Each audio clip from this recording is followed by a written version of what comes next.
And they're off. Profitability had a little bit of a stutter step start there, threw his head up just at the beginning. McDonough right to the lead. Carlos Camillo puts McDonough on the front end here.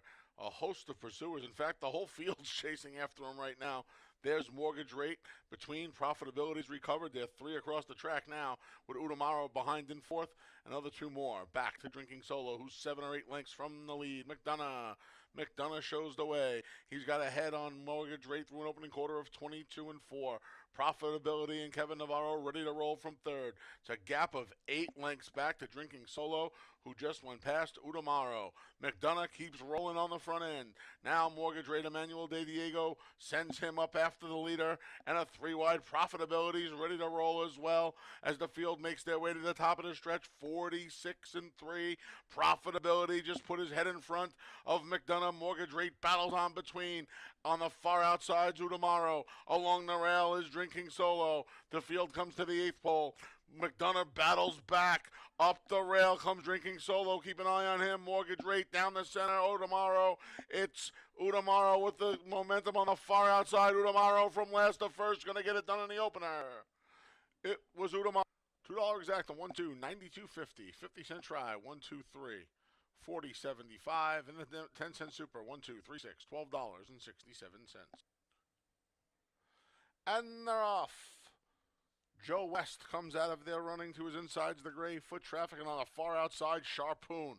So a big price Sharpoon going to try and cross and clear from that outside draw, and he does just that. It's Sharpoon and Dalton Brown a length.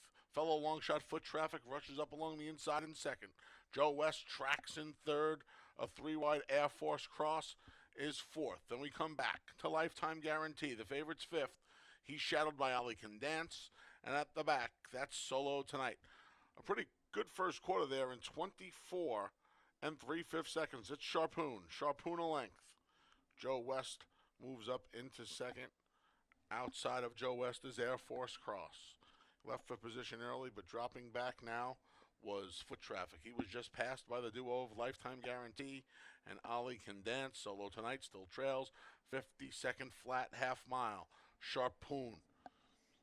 Sharpoon at a gigantic price. Leads a length. Joe West poised to pounce in second. Then we come back. In third is Ali Can Dance. He's under a ride. Lifetime Guarantee. Coa just lost a spot along the inside. He was shuffled a bit. Outside of them is Air Force Cross. Then from the back, Solo Tonight starting to muster a rally as Sharpoon gets out on the turn. 1:15 and 1 Sharpoon. Dalton Brown having a tough time handling him. He bolted to the middle of the racetrack. It makes the rest of it wide open. Up the inside, Joe West starts to backpedal down the center. Solo Tonight, he was so far back early. Solo Tonight just stormed to the lead inside the 8th pole, and Solo Tonight's in front. Left-handed urging from Luis Perez trying to sweep the double. Solo Tonight looks like he's going to do it. He's got an expanding 2.5 length lead. Battle for second.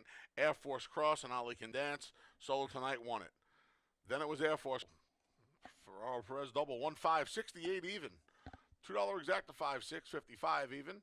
50-cent try. 5-6-2, 28.50. And the 10-cent. They're in the gate. And they're off. Our man Mike shows some speed now.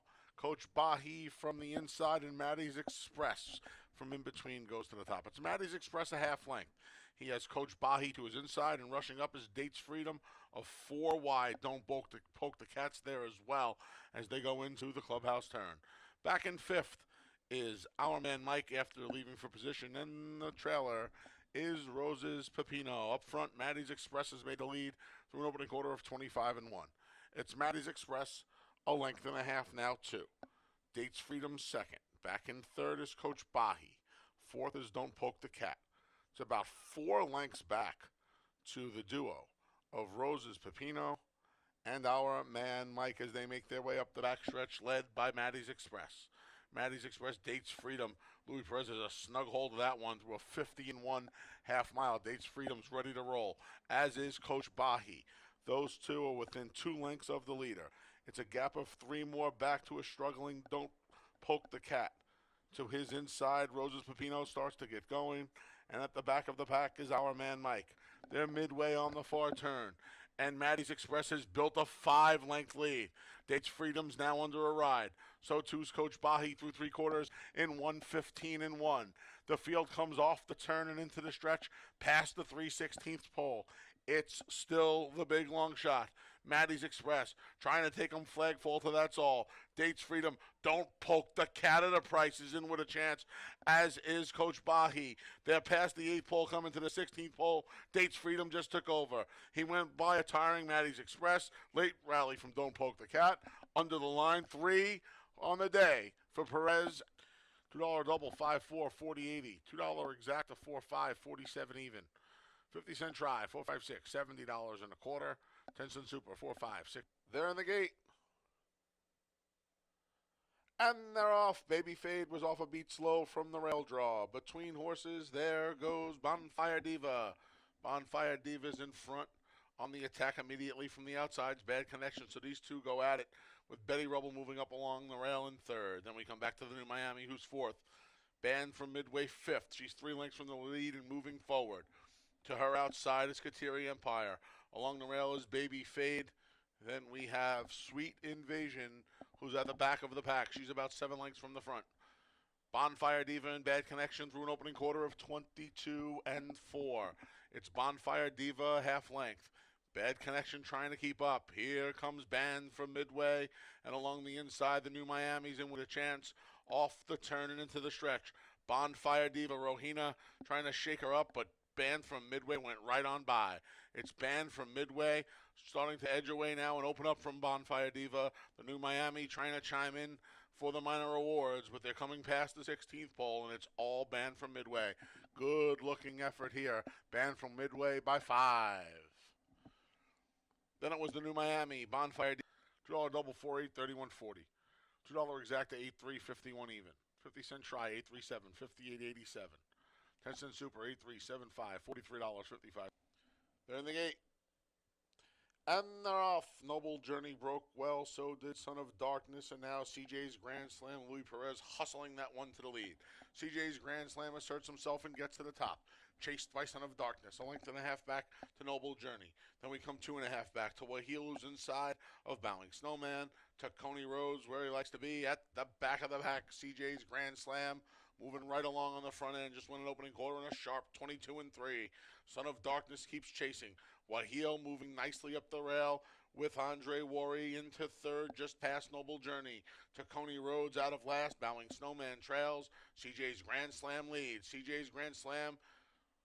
Perez looking for a Grand Slam. He's 3 in front as he comes up to the quarter pole. It's CJ's Grand Slam through a half and 46-2. CJ's Grand Slam off the turn and into the stretch, a 2-length lead. Up the inside, Waheel, between to Coney Road, outside to Noble Journey. They're in the stretch. CJ's Grand Slam trying to see it through. To Coney Road with dead aim. Down the center is Noble Journey. To Coney Road and Noble Journey down to these two. Not today, CJ's Grand Slam. To Coney Road, 3 parts of a length. Then it was Noble just 42 cents. 50-cent pick 3, 481, $28.50. Race 6 comes up next. Kicks off the final pick 3 of the day. They're in the gate. And they're off. Off just a touch slowly there was Follow the Sign. Victory Built for the lead. Along the rail, here comes our boy Cheekham. Between horses, both Tuckabuck Away and Masked Marauder. The gray, no limes on the outside in 5th. Dropping back a bit's Blue City, passed by Ring Good. Then Follow the Signs, and the trailer is Winning Drive. The favorites got a lot to do early here as our boy Cheekham leads through a 23-3 tepid opening quarter. Chased by Tuckabuck Away between Victory Built's 3 wide. Along the inside in 4th is Masked Marauder, 4.5 from the front. Then No Lime from the back. Here comes Winning Drive. Just past Blue City. He has Follow the Signs to his outside. Ring Goods at the back. Our boy Cheekham and Tuckabuck Away hook up. Tuckabuck Away outside. Our boy Cheekham inside. 47-2 for the half. Masked Marauder plugs away at the inside. Down the center, here's Winning Drive. Past the 3/16 pole, head into the 8th pole. Our boy Cheekham still there. Our boy Cheekham put Tuckabuck Away. Winning Drive got a lot to do. It's not happening today. Our boy Cheekham, flag fall to that's all a length and a half. Then it was Tuck a Buck Away and Sun Super 1364, $23.60. Race 7's up next. Kicks off the late double. In race 7, scratch the credit. They're in the gate. And they're off. Bustin' Credit shows first. Stewie under a drive trying to make the lead. There's East Coast Girl. And between Courageous Ula, mad scramble for the lead. Stewie made it. But a ton of pressure coming from East Coast Girl and Courageous Ula backing off 4 lengths from the leads. Bustin' Credit. 5 more to Action Point. God Bless America can see them all a dozen lengths from a speed battle up front. 22-1. Stewie, Courageous Ula, East Coast Girl lets from the rail out. Poised 5 lengths from the lead and starting to close in. Bustin' Credit. Behind him is Action Point. Nothing yet from God Bless America. East Coast Girl has taken the lead away from Courageous Ula and Stewie. Bustin' Credit's coming. So to Action Point through a half and 46-3. East Coast Girl has the lead. Bustin' Credit with dead aim. East Coast Girl, Bustin' Credit. Can Action Point put up a huge upset here? East Coast Girl's almost home. 16th pole. East Coast Girl, 2.5 lengths. He'll hit the line. 2.5 in front. It's East Coast Girl over Bustin' Credit. 7-2-5. $35.65. Race 8 wraps the card in the week. The finale offers win, place, show, exacta, try, and superfecta wagering. And they're off. Bit of a slow start there for Prepare for Glory. For the lead, that's Stone Guitar. He's in front, but he has a host of pursuers early. Number 1, Dylan the Gray at the rail. Behind them is Sneeds, and to the outside is Conformist. It's a gap of about 5 lengths back to Prepare for Glory. Major Spins at the back. Stone Guitar made the lead. He's got a neck on number 1, Dylan, through a 23-1 opening quarter. Conformist is in third, moving up 3 wide. Sneeds just behind. Then we come back another half dozen to Prepare for Glory and 6 more to Major Spin. They're on the turn. Number 1, Dylan's put away Stone Guitar. Fresh challenge coming from Conformist. Up the inside comes Sneeds. From the back, Prepare for Glory. They're coming up to the top of the stretch, 47-1 for the half, and Conformist went right on by number 1, Dylan. Conformist starting to edge away from number 1, Dylan now as J.M. Rohina goes to work. Number 1, Dylan trying to hold second. Sneeds is coming, so too Prepare for Glory. We'll pass the 16th pole. It's all Conformist in the finale. Conformist going to report home a 4-length winner. It's got close for second, but number 1, Dylan held off. Sneeds.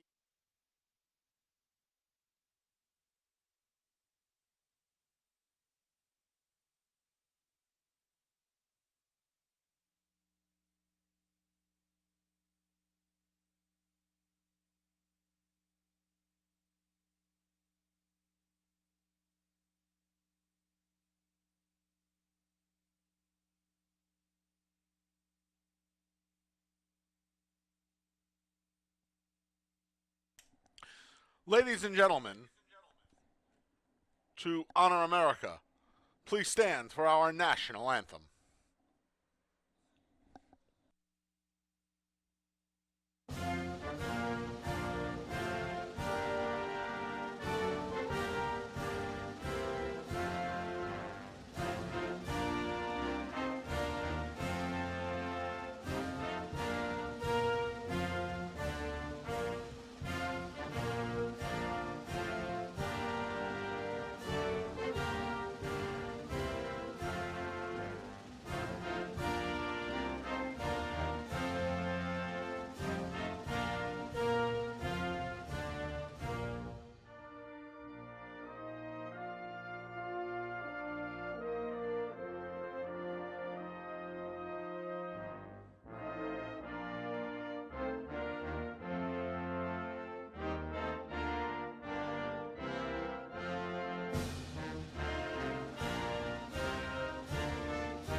Good afternoon, everyone, and welcome to Finger Lakes Gaming and Racetrack.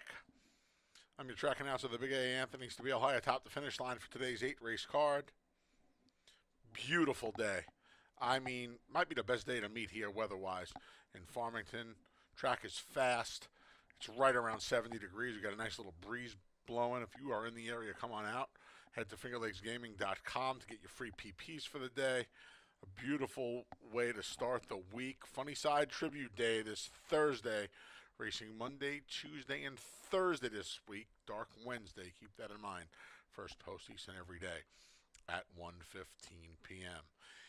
Today we have a Pick 6 carryover of $1,885. It starts in race 3. Here are the changes for today's races.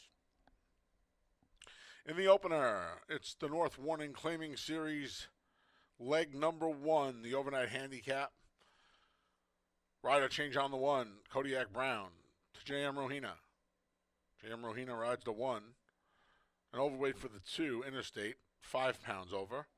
And a rider change for the 5, Parade Field to Caber Koa. Koa rides the 5. Those changes in race 1, the start of the early double, and the 50-cent early pick 4. Race number 2, scratch the 4, Unbridled Sister. Race 2, take out the 4, Unbridled Sister. Race 3 starts the pick 6, $1 pick 6 with a carryover of $1,885, and there are no changes in race number 3. In the 4th, the start of today's 50-cent pick 5. Rider change on the 2, Journey of 5 to John Berrios. Berrios rides the 2. Overweight for the 3, Majestic Laura Ann, 2 pounds over. Scratch the 6, Kaz's Rose. Scratch the 6. And the number 8, rider change on Cause I'm Elegant to Jeremiah Flores. Flores rides the 8, Cause I'm Elegant. Those changes in race 4 to start of today's 50-cent pick 5. The late pick 4 starts in race 5. Rider change on the 3, Mount Morris to Luis Perez. Luis Perez rides the 3, Mount Morris. And overweight for the 5, Go Grad, 2 pounds over. Those changes in race 5, the start of the late pick 4. Race 6 kicks off the final pick 3 of the day. Overweight on the 1, Hillbilly Lady, 2 pounds over. Scratch to 7, Equanimus. Equanimus, the number 7, comes out of race number 6. And an additional work for the 9 Impermanence on June 26th. Right here at Finger Lakes, 3 furlongs over a fast track and 37-1 breezing. That additional work for the 9 Impermanence in race number 6. Race 7 starts the late double. Scratch the 1, Tis Lucky. Scratch the 1, Tis Lucky. Rider change for the 3, Ola to Andre Worry. Worry rides the 3. Rider change for the 7, Jacoba to Jeremiah Flores. Flores rides the 7. And an additional work for the number 5, ASAP Restoration, June 26th. 4 furlongs over a fast track here at Finger Lakes in 51-1 breezing. That additional work for the 5 in race number 7. And in the finale, race number 8, a rider change on the 6, Hypno Currency to J.M. Rohina. Rohina rides the 6. And scratch the 9, Quiet Horizon. Race 8, scratch the 9, Quiet Horizon. Here at Finger Lakes. Again, fast track, beautiful day. Carry over in the pick 6. That starts in race 3 of $1,885. First post for today's 8-race card, as it will be all week long, is 1:15 p.m. Again, racing Monday, Tuesday, and Thursday this week. Thursday, of course, Independence Day and Funny Side Tribute Day. We'll talk to you more about that later. Coming up next, sure, Dave Mattice will tell you about Funny Side Tribute Day and a whole lot more as he goes over today's card on the Monday edition of Takes from the Lakes.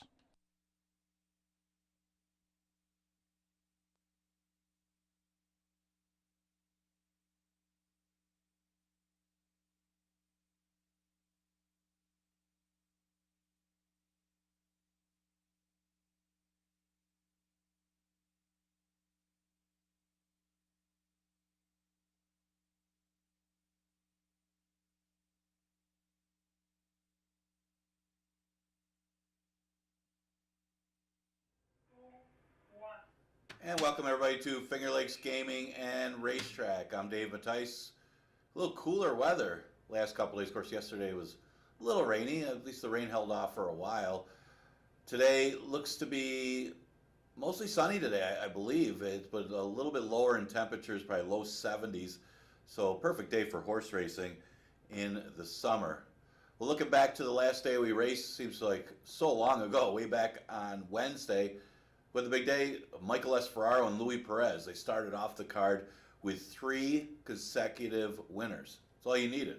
Bet the first 3, play the pick 4 with all, you got the early pick. That was it.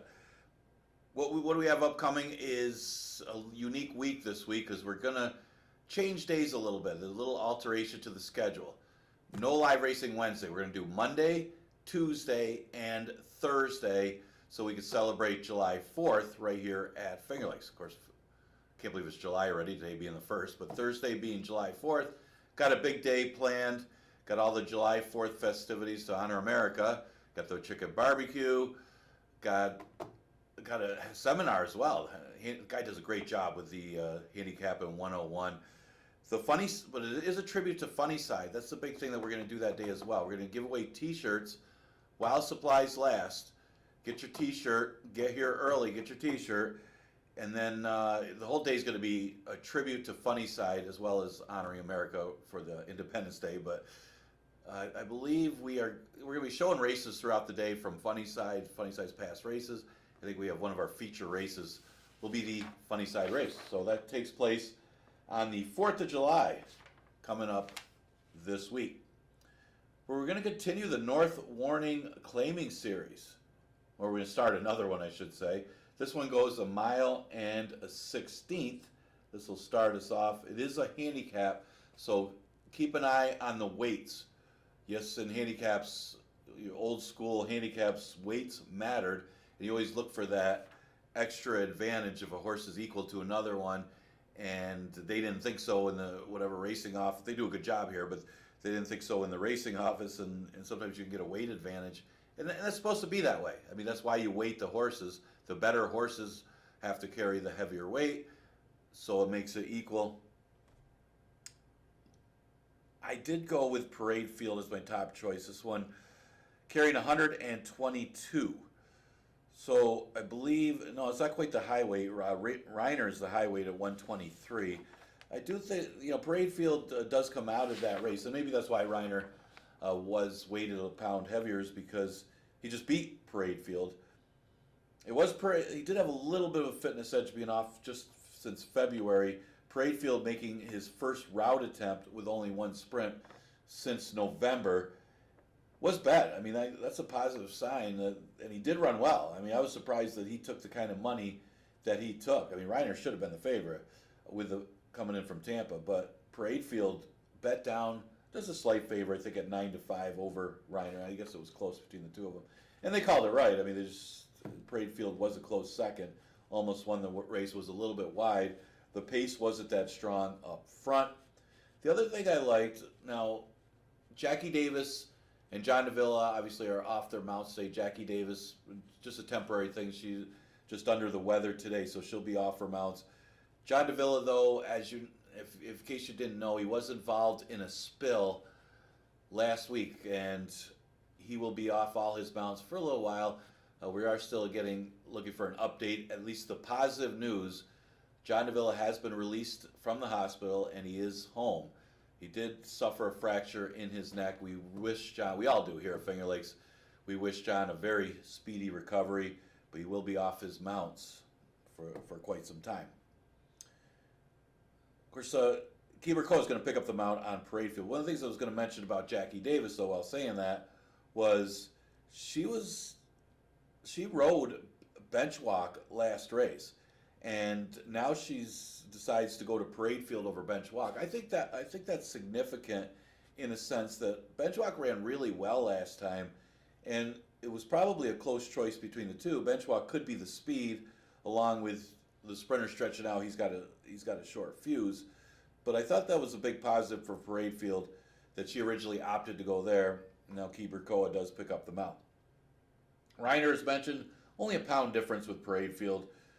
I'm not sure if that's going to be the reason that they flipped the tables here, but Reiner got a nice trip under Anthony Rodriguez and was able to hold him off. It was close, and this one was drifting out and probably helped his cause a little bit, but Second time over the track, obvious contender off just simply beating most of the horses in this field last time. An interesting one is the one Kodiak Brown. Now, Jose Rojina will pick up the mount with DeVille off this one. And here's where I'm going to mention weights, because this one isn't that far off of Parade Field and Reiner as far as talent. He was running against starters. He's carrying 119. Parade Field 122, Reiner 123. Those few pounds could make the difference here for Kodiak Brown. And, that was his first time going long this year last time. He was in the same race as Benchwalk and Maceda. I think of the three, he didn't get a great trip, but of the three, he's got the best reason and most likely to improve. Benchwalk, that was his second round and fourth start of the season. Maceda has already had 4 starts and 2 routes. Kodiak Brown just had a sprint and a route, so he could improve off of that race. You're not going out on a limb using Engelhard anyway. So I'm going to go with the 5, 3, and 1 in the North Warning Claiming Series race. So North Warning ran longer than a mile 16th. They got at least one of the track records for some of those obscure distances. Second, who's the one? Was it Broadway Blondie? I think has the real short distance specialist. Correct me if I'm wrong. Maiden Claimer 5,000 is a second, going a distance of a mile 70. Scratch the 4, Unbridled Sister. That was my top choice, by the way. A couple of the scratches affected who I was going to pick it here. I mean, maybe by default, I liked Unbridled Sister. Now, here's the funny thing. The last time they ran this particular race, this 5,000 claimer going long, now you wouldn't even want to take a horse at 8-5 or 9-5 in that race. Frankie C, for whatever reason, went off something like 4-5, maybe even 3-5 in that race, and you're thinking, why? I didn't understand that. I mean, Frankie C's a horse that'll get in the top 3, but I don't know who was betting her. Now, she could win. I mean, this is a race that somebody's got to win. What did they go? 152 and change. A blazing 152 and change that race. I think it was Matt Clark who ended up winning that race. So how slow did the rest of them run if that one won in 152 and change? That's not a mile 16th or mile 8th. That's a mile 70. So I wouldn't expect this race to go much faster. I mean, you got a few of the horses coming out of that race. Frankie C, Indian Penny, and Saratoga Smoke Show. And believe me, I can't take a favorite here, so I couldn't take Saratoga Smoke Show. I don't think she'll be the favorite anyway. I think the horse that I picked will probably end up getting bet, or unless they're all over Frankie C again. I don't know why. But Ida Denial drops all the way to the bottom. I know the horse has got some poor form. But the big thing is the drop. I mean, you can't like anybody else that's running 5,000. They ran 152. So the logic says Ida Denial lost by double digits, but at least it was 146. I mean, Saratoga Smoke Show's 9-5. She's over 6 lengths behind a 152. I mean, doesn't that handicap a 101? Speaking of the seminar that says Ida Denial just simply even lose it by 19 lengths, might still finish ahead of these other horses. I think so. Not going out on a limb. Out of a Dam by Pioneer of the Nile. She's got some breeding. She's never seen this level, and she catches an obviously slow group. 5-1 morning line. Why not? I would love to get 5-1. Frankie C, yeah, she's logical to be in the top 3. She got mixed up in the pace. Probably not the best tactics, but I don't think it cost her the race either. I mean, it's not like they went that fast. I mean, relative to the final time, I guess you could say going under 50 for the half was fast. So I guess you could call that a speed duel. I mean, because they finished up at 152, and she went 49. I mean, they slowed it down to 117. And I don't think there's a horse that goes slower than that here in Finger Lakes. Frankie Seal, you second. Third choice is the speed. Scherzer. Now, if Scherzer gets away with a 50, 51, you expect 51 with these horses. 117 for 3/4. I mean, Scherzer's dangerous. I mean, she's been dropping, looking for a place, but it's hard to like her last race. You just think that she might be going the wrong way. But if she runs okay, and gets those kind of fractions up front, yeah, she's dangerous. 6-1-3, somebody's going to win the second race. And Never a Better City, don't worry, I think your record will stay intact. Third race starts the $1 pick six. It's a 5,000 maiden claimer going 6 furlongs. Yeah, it's hard to come back with Vroom Vroom after the way she ran last time. Maybe she could bounce back with a win, but I wouldn't take her at 2-1. You know, the other horse, I mean, this one's dropping this time. Vroom Vroom dropped last time. And it's not like it's a big drop for Ellis Speed. I mean, she ran as a 2-year-old. That was her first start as a 3-year-old against maidens. It's not like she ran that well.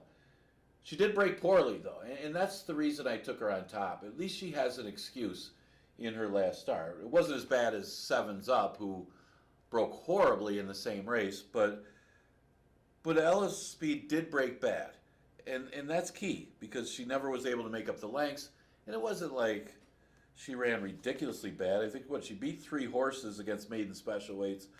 She drops to the bottom here. Again, it's not like she's been facing good 3 and up special weights her whole career. She was against the 2-year-olds last year. But really, the only horrible race, I guess she had 2 double-digit losses, but they were both on off tracks. They obviously had some talent. They paid $50,000 for her as a weanling. And again, has an excuse last time. It's got good breeding. Why not? 4-1 morning line. Vroom Vroom, I'll use it for second in a bounce-back effort. She's got to run better than what she did last time. That was really surprising how she did run. I mean, this field is a little bit better with the presence of Ellis Speed. I mean, even Jen's Kiss is in here. I mean, she ran behind Crystal in that race, and I'm not so sure Crystal is a huge winner. I mean, they're 2-1 and 5-2. It's hard to love either one of them as far as. I mean, Vroom Vroom is the more of the win threat because she was facing tougher. She was better than these before tailing off and then dropping. So if it's just an aberration, the race last time, she could easily win this race, but you got to hope that she bounces back off of the poor effort. Jen's Kiss might just win it by default if neither of the other 2 back class horses have it. I mean, this is a horse that's a legitimate $5,000 horse. She's knocking at the door. Vroom Vroom and Ellis Speed, who are the maiden special weight type horses, you know, they're the ones that are going to get bet, but Jen's Kiss might just win if neither one of those 2 have it. I mean, that's how you got to look at it. It's between her and Crystal as far as who the other horse is. And Jen's Kiss's last 2 races are a little bit better than Crystal's. So she would be the other one to use in here. But, you know, not going out on a limb in a sense. I mean, I'm getting 4-1. I mean, this horse is 4th choice in the program. I wouldn't be surprised if Ellis Speed goes off 4-5 in here. We'll see. Remember, a little bit of a carryover in that pick six, just a small one. It's been a pretty good wager this year. $1 minimum. Of course, the pick 5 is one of my favorites. That's probably because it's a 50-cent minimum. We scratched the 6, Kaz's Rose. Yeah, I mean, the scratch was big for me, by the way, because I had leadership ability on top, figuring she's the class of the race. She's dropping. She should win at 5,000, adding blinkers. Problem is, now with Kaz's Rose scratch, the horse that benefits the most is Soulful Terra. I mean, the only other horse that really showed any kind of speed, maybe a little bit because of Elegant, but she's out there. Kaz's Rose was supposed to be pressing speed off of her last race. Not that she went that quick that last race, so there was still a question of how fast she'd press Soulful Terra anyway. So, to me, unless leadership ability gets more focused with the blinkers on, cutting back in distance, has enough sprint speed, I would think Soulful Terra is the speed of the race. And it's just a matter of how good is leadership ability. Maybe she's just that much better that she'll run down or chase down Soulful Terra anyway. But that to me was the main 2 rivals in this race. And she's coming out a little bit better races at Parks. You got a trainer who's like the new claim king in Carl O'Callahan. He's had 2 horses already this season where he's claimed them for 5,000 and came back to win allowance races. he's not only is a good trainer, he's got a good eye for him too. But just a matter of knowing where to place him and having a plan. But Solfatera, just a tactical edge in here, and there are some question marks with leadership ability. She is a little better bred for route. Well, a lot better bred for route. So it's an interesting spot for her, but it is 5,000, and she might just be better than these. It's a $175,000 yearling against these 5,000 claimers. She just might roll over them. But that is a big F, mainly because she isn't going her best distance. You do have a decent speed horse inside of her that's lower in class. I mean, it is Michael Esferraro, and I just mentioned at the top of the show that he won the first 3 races the other day. I'm going against him here. I like his other one, though. The 4, Sassy Tallahassee, just going to throw somebody for third. Yeah, this one's had a lot of chances. Still in the 2 lifetime condition. She is 1 for 22, but her numbers say that she should be in the number against these, maybe finishing 3rd or 4th, and you want a little bit of a price in here. I mean, the other ones will probably get back. You got Cuzzo Milligan off the numbers, but she's outside. Majestic Laura Ann's okay. 154 for me in the 4th. All right, 5th race is a maiden race that goes a distance of 5.5 furlongs. This is a tricky one. I mean, it really is, and man, there's a couple. I got to talk about the horse I picked for second too. But before I get to that, I'll say my top choice is Boom Boom Thunder. Very logical horse in here, but you know, when we've run these maidens with these firsters, we've had some first-time starters do well. And, you know, I didn't use Buckley in here. That might be a mistake. His firsters have all run well right out of the box, Buckley and Navarro. So what am I doing? Because there's a lot of good horses in here for the level and horses that got some good breeding. Boom Boom Thunder makes his return to Finger Lakes. He's had 3 starts. The 1 start here was against 3-year-old maiden special weights. I'm saying restricted 3-year-olds, but it's not a negative. That race came up really, really tough, and it was only 4.5 furlongs. You're not going to beat Stewie going 4.5 furlongs in a maiden race. You're just not. And that's who he caught in there. And the fact that he was only 3 lengths behind Stewie going 4.5 tells me he's probably better than these. The horse that was second, Stars and Stones, also came out of that race to win. A lot to like. Now, I don't know how, you know, you might have a real big world beater with one of these first-time starters, but other than that, Boom Boom Thunder looks awfully tough. I say that, but there's a horse trained by Bill Bartlett that they paid a lot of money for back when this horse was young and is making his first start as a 4-year-old. It doesn't bother me a ton because we've seen 4-year-olds win first time out here at Finger Lakes. The other thing, like I'm talking about Mount Morris, by the way. I was gonna tell Anthony Mount Morris is a town near here. Out of Stakes Place Mare, they paid $220,000 for yearling. Actually sold for $70,000 as a yearling, resold for $220,000. Keep in mind the sire average. That sire is only $54,000 only, but is a half to a stakes winner. Decent works. The other thing that I found interesting was, I mean, Sharp Playboy plays in here to be, you know, 3rd or 4th probably, top 4 anyway, and outsider to win. Jackie Davis, again, she's off her mounts because of sickness today, but she opted to ride Mount Morris over Sharp Playboy. To me, Sharp Playboy is a player in this race. The fact that she wanted to ride this first-time starter kind of says that this one might be somewhat live in here. You hope so. There's a $220,000 yearly and then Kentucky bred. Interesting horse.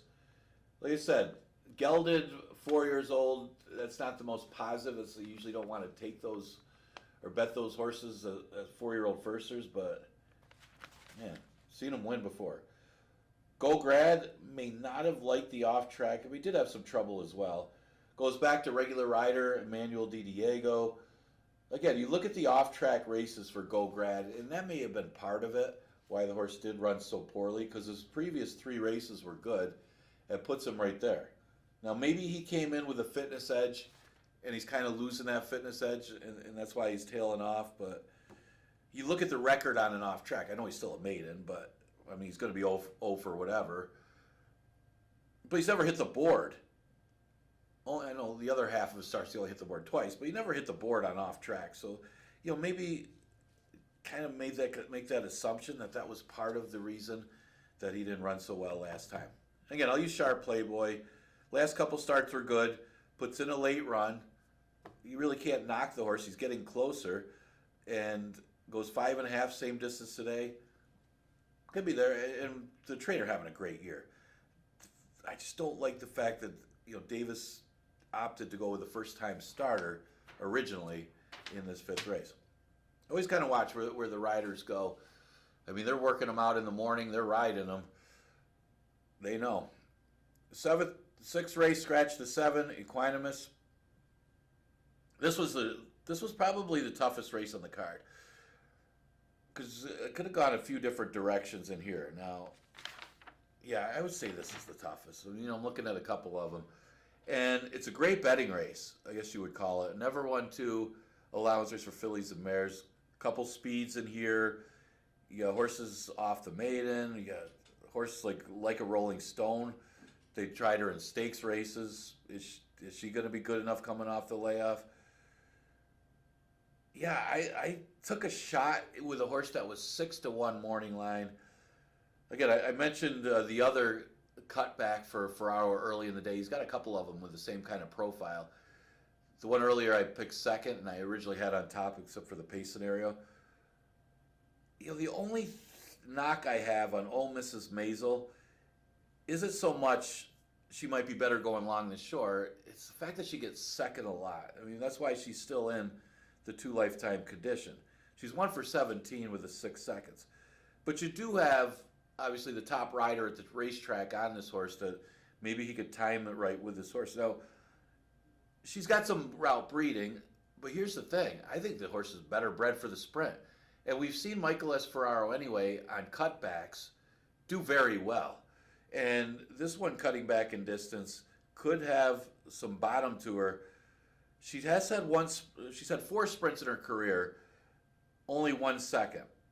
So again, doesn't bother me because these cutbacks used to be a good angle here. Not to say angle, but used to do well.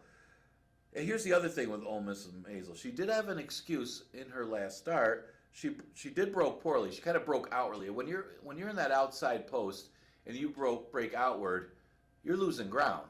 And she did lose a couple lengths early. I mean, she made it up quickly, and they didn't go that fast up front. But at least she had a little bit of an excuse in that race. So I'm going to take a shot on the cutback with Old Mrs. Maisel in a wide open race, and she's 6-1 morning line. I liked the Grand Lady Indy last time.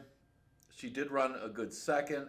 It was a strong speed bias, so she actually ran pretty well, considering the winner probably took advantage of being forwardly placed and being the front-running type, but this one fell back a few lengths, but made a move after her and was right there. I mean, she's consistent.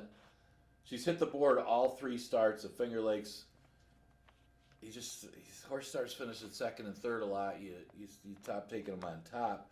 But I do like, I don't feel bad for picking her last time because I thought she ran very well against the racetrack, and she still ran second. Use her second today. I guess the big question is, what do you do with a horse like a Rolling Stone? I mean, her numbers, she was a 2-year-old, so our 2-year-old fillies, they're not strong numbers relative to the allowance older horses, but she did win first time out, and she looked good winning easily first time out. She sat off a very slow pace and took over and won for fun. It's like they could have gone around again and she still would have beat them. They thought enough of her after that race to try her in the Lady Finger, and she ran well. She ran 4th behind a good one, Solo Shot. And, she only had the 2 other starts, and they were just really tough groups. The Maid of the Mistakes and then a starter allowance race, tougher competition in New York. How good is she? You expect them to improve as a 3. They're not going to keep the same numbers as a 2-year-old to 3. So I don't always like 3-year-olds going against older horses earlier in the year or whatever. But this horse obviously showed some talent as a young horse that she could come out improved. And Paul Barrow's horses have all ran well off the layoff. She's 6-1 morning line. The speed of the speed, I thought she was a little quicker than Hillbilly Lady. Of course, I keep underestimating Hillbilly Lady. Love My Candy. I don't love her last race because it wasn't like she went that fast, and she still ended up stopping. I mean, Grand Lady Indy still went by her. She had no excuse. I mean, Grand Lady went by her, and it was a speed bias, so she should have run better than what she did. She stays at the same distance. Maybe being the third trip over the track, she runs a little better.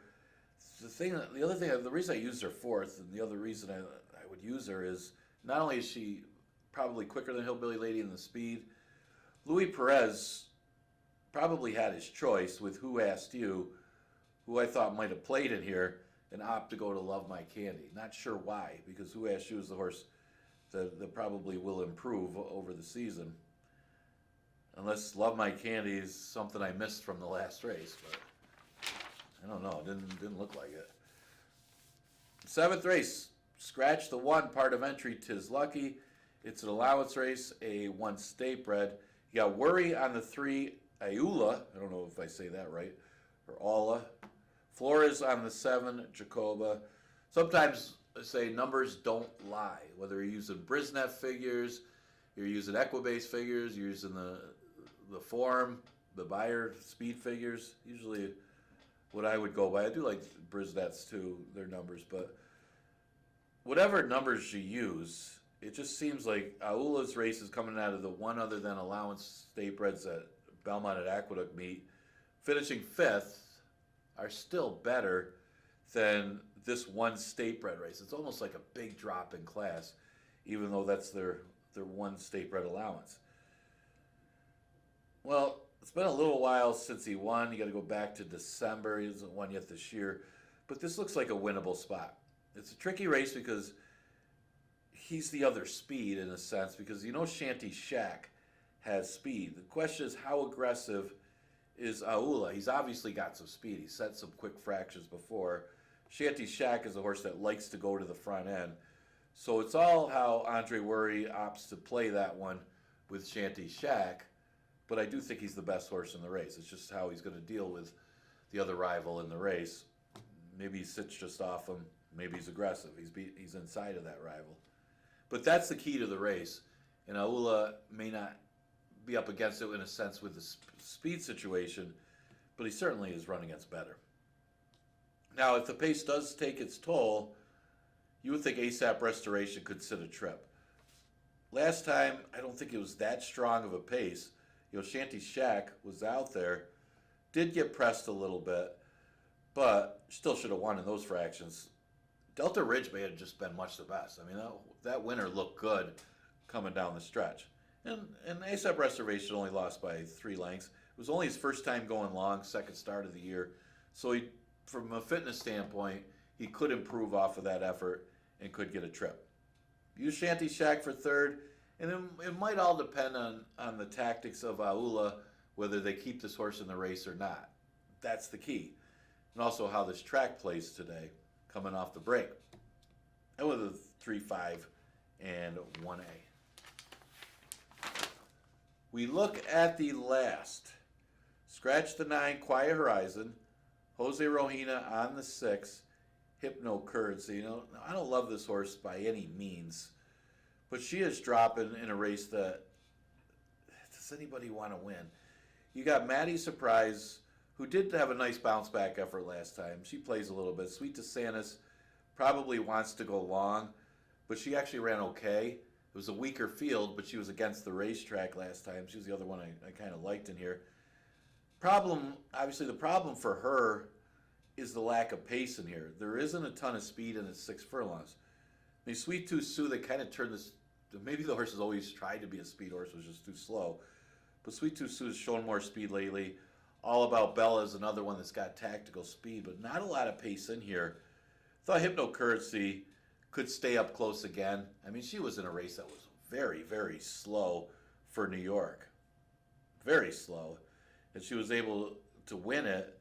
I mean, that's why I say I don't love the horse. I don't think it's a big drop considering the race she comes out of isn't that great, but it's still probably a little bit better than these horses. And she's going to get a trip. She's going to be right with that early pace and probably get first run on her 2 main rivals, Maddie Surprise, unless that one's more aggressive, and Sweet DeSantis. They seem like the two main win threats. I'm gonna maybe All About Bella if she's ready off the layoff could be a win threat. Thought Maddie Surprise from the rail. Maybe she has enough speed. It seems like she's lost her speed a little bit though. Maybe she has enough speed from the rail to hold the rail or at least to stay close. I don't know. I mean, I still used her third.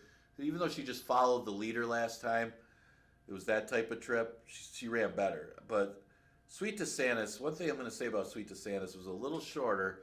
She ran better than what I thought she would have. I know she wasn't much of a threat as far as winning the race.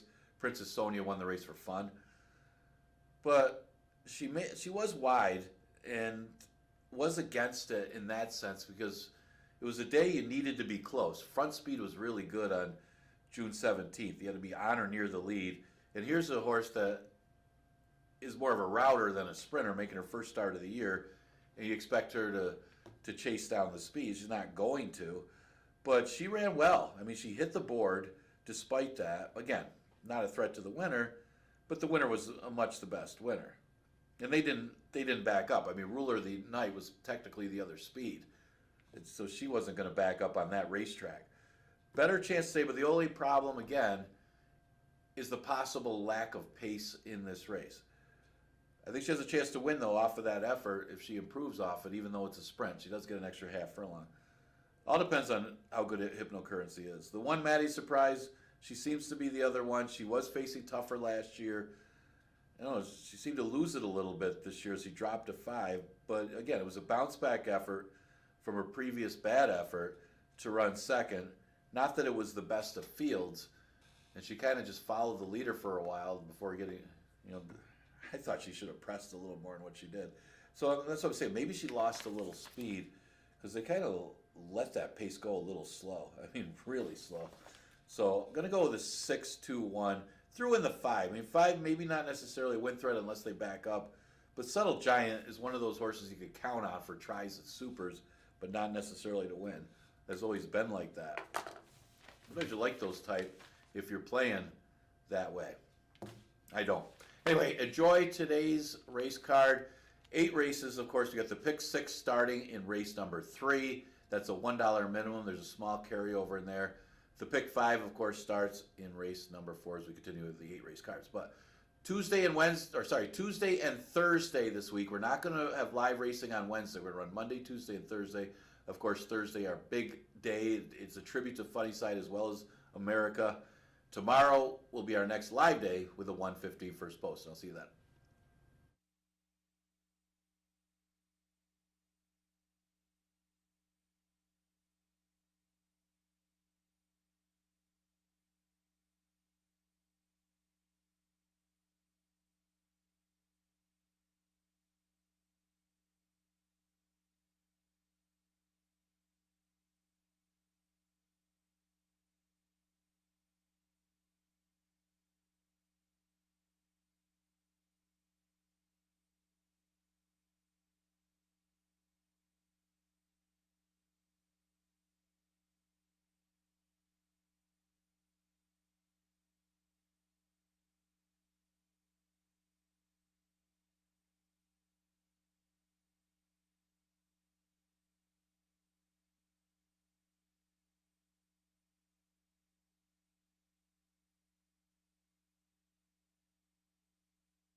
The field for the Monday opener. The North Warning Claiming Series Leg 1 is on the track.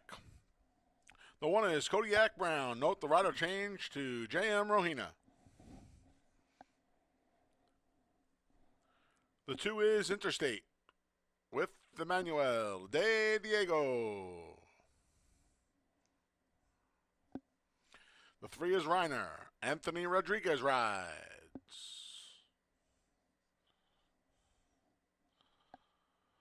The 4 is Benchwalk with Joel Cruz. The 5 is Parade Field. Note the rider change to K. Barcoa. The 6 is he's got a short fuse with Andre Worry. And the 7 is Masetta with Heman Harkey.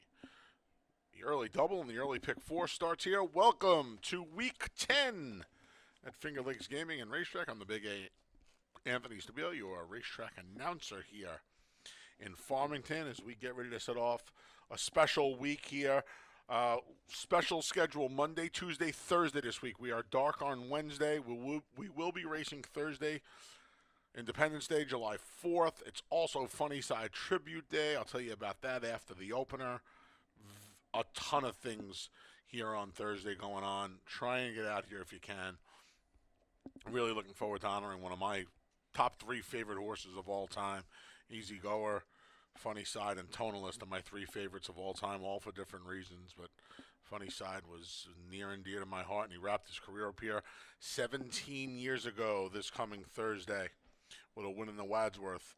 And we will celebrate Funny Side on Thursday. Let's try and get things going in the opener. Fun claiming series here, that North Warning claiming series. So they're all in for a nickel. Purse is $14.7. They'll go a mile on the 16th. I went with the number 4, Benchwalk. He's just juicy 5-1 on the board for Nerco Huertas and Joel Cruz. Just missed by a nose to Masetta last time in a beaten 5. Just missed by 3/4 of a length to Reiner and Parade Field. 2 back for the beaten 5. I'm hoping, frankly, it's Benchwalk's turn this week. These horses all seem to beat each other, and I'm hoping he gets the job done this week. He was 9-5, 2 back. He was 6-5 last time, and now he's sitting on the board as the 4th choice at 5-1. See if Benchwalk can get the job done. He had a hard time keeping a rider as well as he's run. This is his 3rd rider in 3 different starts. So Joel Cruz did ride him last year at the end of the season. He finished 3rd and 4th on him. He had a win on him back in September of last year. So certainly familiar with this 5-year-old full son of Bernardini. I'll take the 4 Benchwalk at 5-1. The 5 Parade Field got the job done sprinting. Just missed by a neck to Reiner last time out. Reiner got a perfect trip and a fantastic ride by Anthony Rodriguez last time. Parade Field had a long way to come and wide, and I thought he had a lot more work to do. 3rd off the layoff for Parade Field now.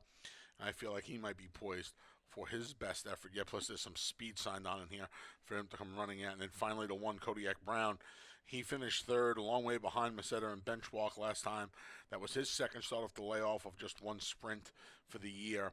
It usually takes him a few races to get going. When he does, he's dangerous, and I'm hoping that with the amount of speed in here and the race off under his belt, another one in here at 5-1, that maybe he's ready to roll at 3rd asking off that November layoff. 4-5-1 for me in the opener. Wide open way to start the day.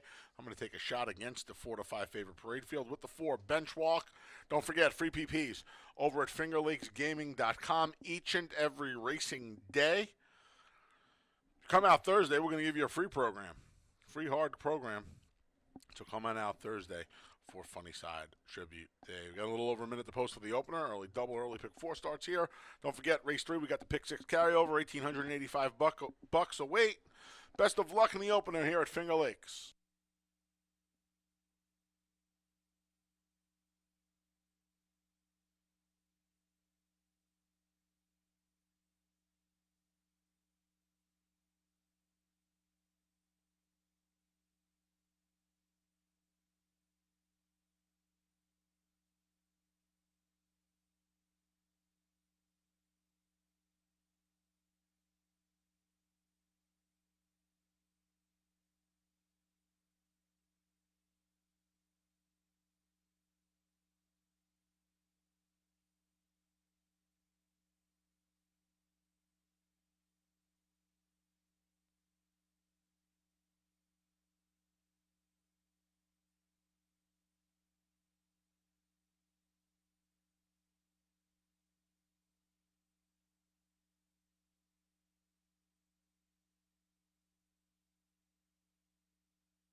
Post times in a minute. 1 minute.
The field for race 1 has made its way to the starting gate, and it's post time for the Monday opener.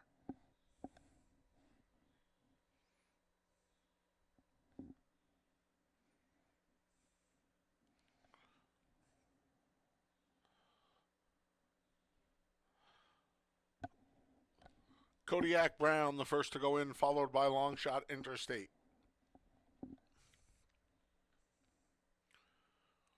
Reiner is up next. Here's Bench Walk.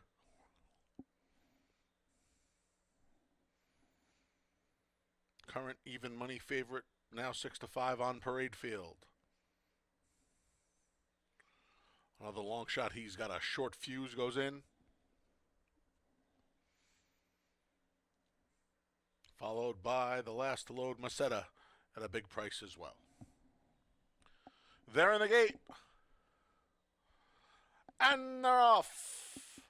All came away well. On the outside, making the lead is he's got a short fuse. He's got a short fuse, and Andre Worry intent on the front end, and they get it going into the first turn. Interstate, Long Shot is in second. Coming outside of horses now, that's Reiner. He just floated Bench Walk a bit wide into the first turn. Saving grounds, Kodiak Brown between horses. Then we come to the outside, Parade Field. And the trailer from the outside draw, Maceta's found his way to the inside. 6 lengths from front to back through an opening quarter of 24-4. He's got a short fuse, a short lead. Reiner right on his tail in second. 3 deep, Bench Walk less than a length from the lead in third. 2 more back to Interstate, who's fourth. 3 deep there. We have Parade Field, the favorite, has about 7 lengths to make up. Then we come back to Kodiak Brown. The field makes their way to the far turn as Maceta trails. He's got a short fuse. Bench Walk, Reiner. 49-1. He's got a short fuse, a length and a half now. Now 2 lengths. He's got a short fuse. Worry's turning him loose right now, and he just opened a 3-length lead. Up the inside, Interstate, China chime in at a big price. Then we come back to Reiner and Bench Walk. 4 wide. Parade Field spinning his wheels right now. Then Kodiak Brown and Maceta, 3/4, 114-1. Off the turn and into the stretch. He's got a short fuse. Those strides are starting to shorten here. He's got Reiner to his outside and Interstate to the inside, but he's got a short fuse, comes past the 8th pole, and he built a pretty good lead. It's 3 lengths. He's got a short fuse, runs away from them again, and he's got a short fuse. He looked a little tricky on the turn, but he got the job done by a big margin. It was 5 at the end. Dead tight between Reiner and Interstate there. Final time was 1:48 in the North Warning Claiming Leg 1 Series.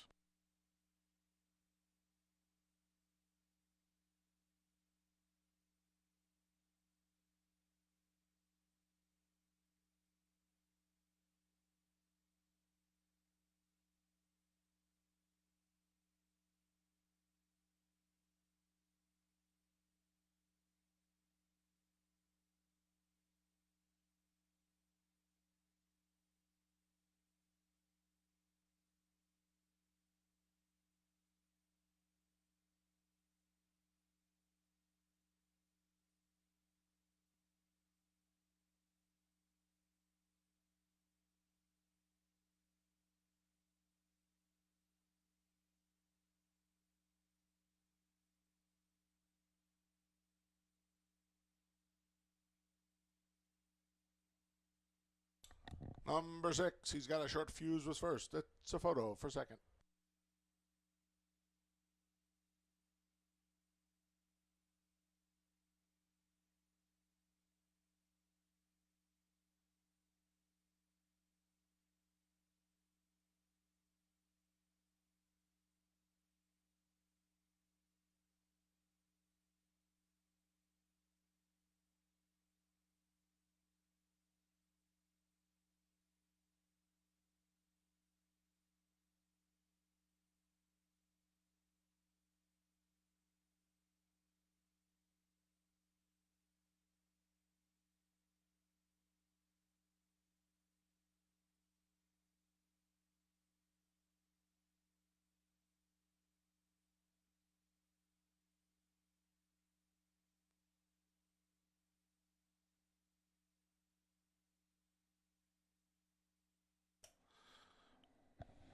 Number 2, Interstate finished second. 3, Reiner third. 1, Kodiak Brown was fourth. 6-2-3-1 in the opener.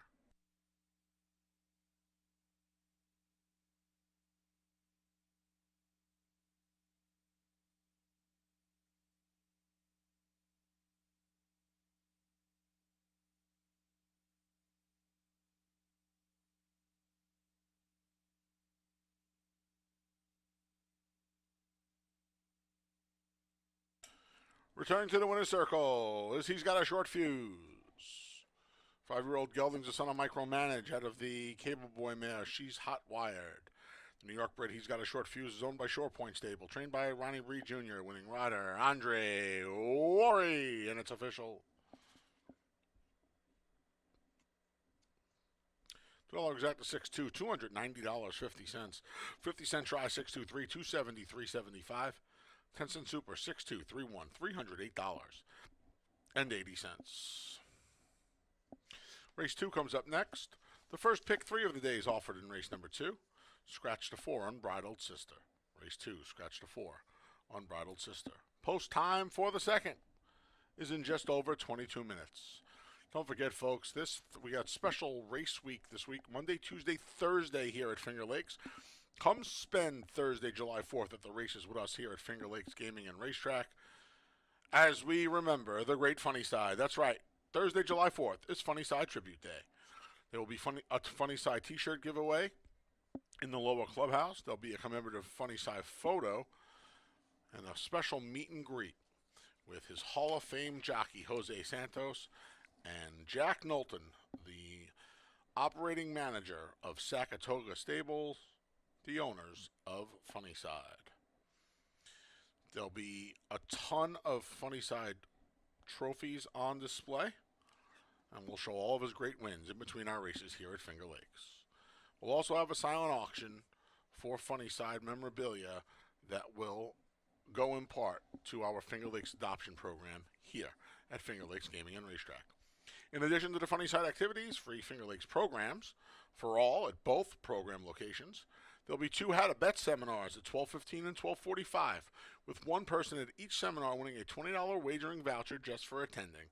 And last but not least, the Buttered Spuds are back. That's right. Karuba's Delicious Chicken Barbecue returns, and they'll be serving on the clubhouse side from noon until 5 p.m. For $15, you get half a chicken, buttered spuds, coleslaw, and a dinner roll. Take it from the Big A. Karuba's is fantastic. That's all this Thursday, Independence Day. Come spend 4th of July with us here at Finger Lakes Gaming and Racetrack as we honor the great Funny Side.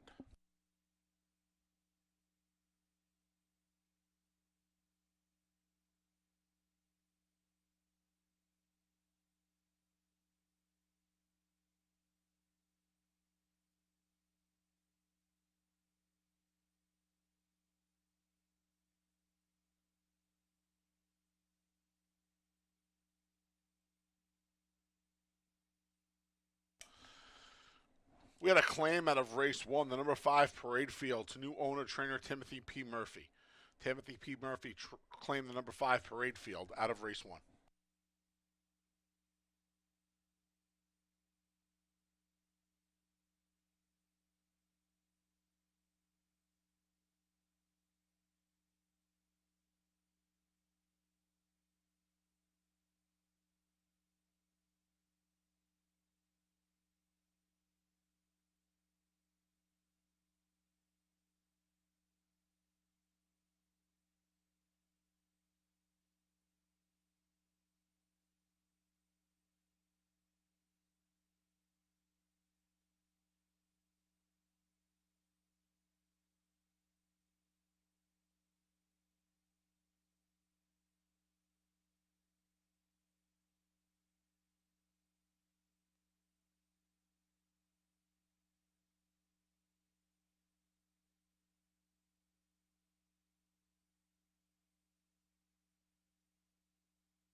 Horses are just now entering the paddock for race number 2, and pace makes the race. And the North Warning Claiming Series, first one was won by He's Got a Short Fuse. Man, ironic that the first edition of the mile 16th race is a horse stretching out out of sprints that was previously 0 for 6 in routes, but man, he had some class. He was dropping. He dropped a 5 last time and won, but he was just simply left alone on the front end. His bench walk opted to rate today, and He's Got a Short Fuse took full advantage under Andre Worry and was able to win the first for Ronnie Breed Jr. is off to a heck of a start in 2024. Second race, the 5,000 maiden claimer that goes the distance of a mile 70. Somebody's going to win race number 2. My original top choice, the 4, Unbridled Sister, was scratched out of here. Ida Denial is the other drop down in here, and because probably by default she's getting most of the play because of the drop in class all the way to the bottom, even though her form the last couple starts haven't been as good. She only beat 2 horses in those races, but she does face a much reduced level, dropping to this level. And you look at some of the rivals that are left in here, 3 of the rivals come out of the same race, same edition of this race, and they went 152 for a mile 70, and none of those 3 horses did the minute 52. They were behind the horse that did a minute 52. So maybe they're going to be playing the new shooters in here, and one of them the drop down the 6, Ida Denial, getting the early play simply on the drop in class, coming out of a race that went in 146. The other horse that wasn't in the last edition of the 5,000 maiden was the 3, Scherzer, who looks to be the speed of the race. So if there is going to be a trend after the first, of course that horse was left alone and was alone on the lead, so I don't know if that just happens when you set the pace and you have an easy lead. But Scherzer maybe try to do the same thing. She's going to be the one that's on the front end for as far as she goes. Unfortunately, her last race simply was not that good, and that's where the red flag is with Scherzer, who has been going down the claiming ladder, dropped to 11 and 9, then dropped to 5 last time, now tries a route. Well, he couldn't have caught a weaker group, and does have a tactical edge, being the speed of race number 2. The other horse I used in here was the 1 Frankie C. Way over bet in her last race. Not sure who was playing Frankie C. Probably somebody named Frankie somewhere was betting this horse for her to go off at that kind of a price at odds of 3 to 5 or 4 to 5, wherever she ended up at post time. She was a part of a pace that was decent early compared to the final time, although they did slow it down to 117 before going a very, very slow 152 at the end. But maybe a bounce back effort for Frankie C. She was often closer against tougher 5,000 maidens last season. I mean, she could bounce back to be in the top 3 against these. And I missed a post for the second Exacta Tri Super Daily Double and Pick 3 starts in here. Again, we scratched the 4 Unbridled Sister.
The field for race 2 is on the track.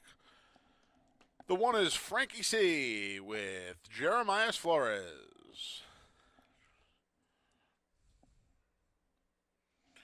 The 2 is Indian Penny with Heeman Harkey. The 3 is Scherzer. Andre Worry looks to sweep the early double. Scratch the 4 Unbridled Sister. The 5 is Saratoga Smoke Show with John Berrios. And the 6 is Ida Denial with Stephen Fret. That's your 5 fillies going a mile and 70. Post time a little over 5 minutes away. There's Ida Denial. And there's not a lot of positive form to go off of here. So I wanted to find something a little different. And the number 3, Scherzer, who I tried last time, who was awful first time in for the nickel, is going to try 2 turns for the first time. She is the speed. I use that term loosely. She's supposed to be in front here. Her pedigree leads me to believe that this distance should be in her wheelhouse by Frost Giant out of the Big Brown Mare. And I would imagine Worry's going to try to sweep the late double by taking him gate to wire. I would just like to see her on a front-running mission here. 7-2, she's the 3rd choice. And, again, just trying to find something. I don't have a lot to say here, folks. Just trying to find something a little different. Put Scherzer on the front end. Saratoga Smoke Show stretched out to a mile and 70 last time. Chased, tired, managed to hold second by a very long margin. I don't like betting races. I don't like betting horses out of races that are bunched or that are staggered. And they were staggered. It was 20 lengths from 1st to 4th last time. So Saratoga Smoke Show, more like survived than ran second. She's 5-2. At the very least, Scherzer's never had the chance to go this far. And then the 6, Ida Denial, who drops back in for a tag. She's never raced this cheaply. She's run for 16 and 15 at Tampa and Presque Isle, respectively.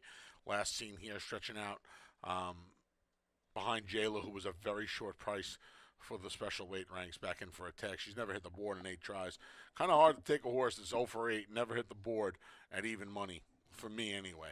3, 5, 6. We'll see if Scherzer can take him. Flag fall to that's all. Good luck here in race 2.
Post times in a minute. 1 minute.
The field for race 2 has made its way to the starting gate, and it's post time.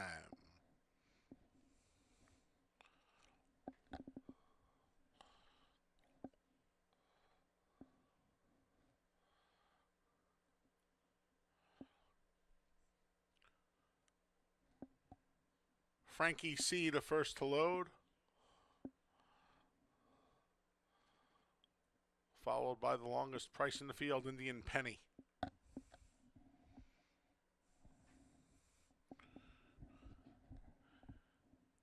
Here's Scherzer.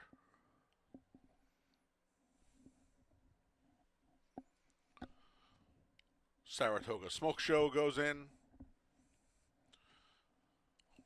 Your 4 to 5 favorite, Ida Denial, is the last to load. They're in the gate. And they're off. Both the 2 Indian Penny and the 3 Scherzer were not off to the best of beginnings. From the outside, there are the 2 grays, Saratoga Smoke Show and Ida Denial. Along the inside, Frankie C saves ground into third. Rushing up outside, just bumped by Frankie C, was Scherzer. And at the back, it's Indian Penny. A field of 5. 5 lengths covers the 5 fillies as they make their way around the first turn. Saratoga Smoke Show just inside of Ida Denial. The 2 favorites have it. Here's Frankie C behind. Scherzer outside in 4th through a dawdling opening quarter in 26-1. They're really going at a pedestrian pace, and Indian Penny has to make up about 7 lengths into a very slow early going here. It's Saratoga Smoke Show, Ida Denial. They're confronted by Scherzer. Scherzer going 3 deep through a half and 52 flat. 4 lengths behind Frankie C. 2 more to Indian Penny. They make their way to the far turn.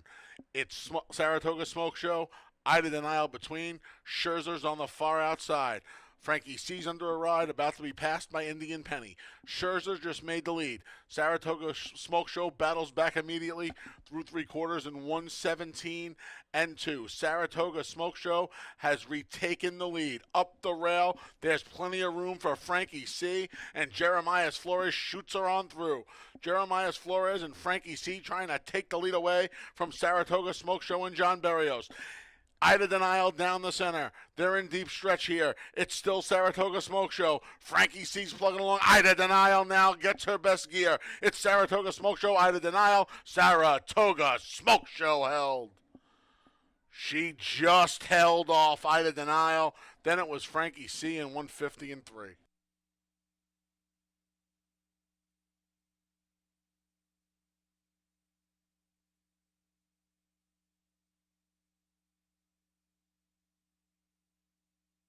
Photo finish. Hold all tickets.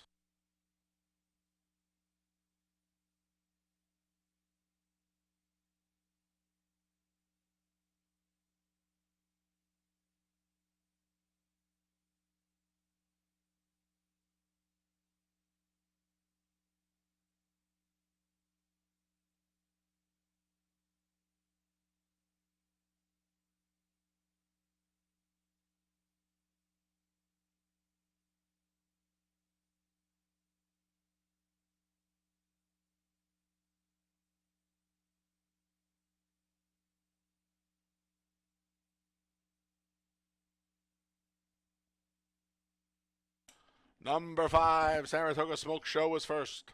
6, Ida Denial second. 1, Frankie C third. 2, Indian Penny checked in fourth.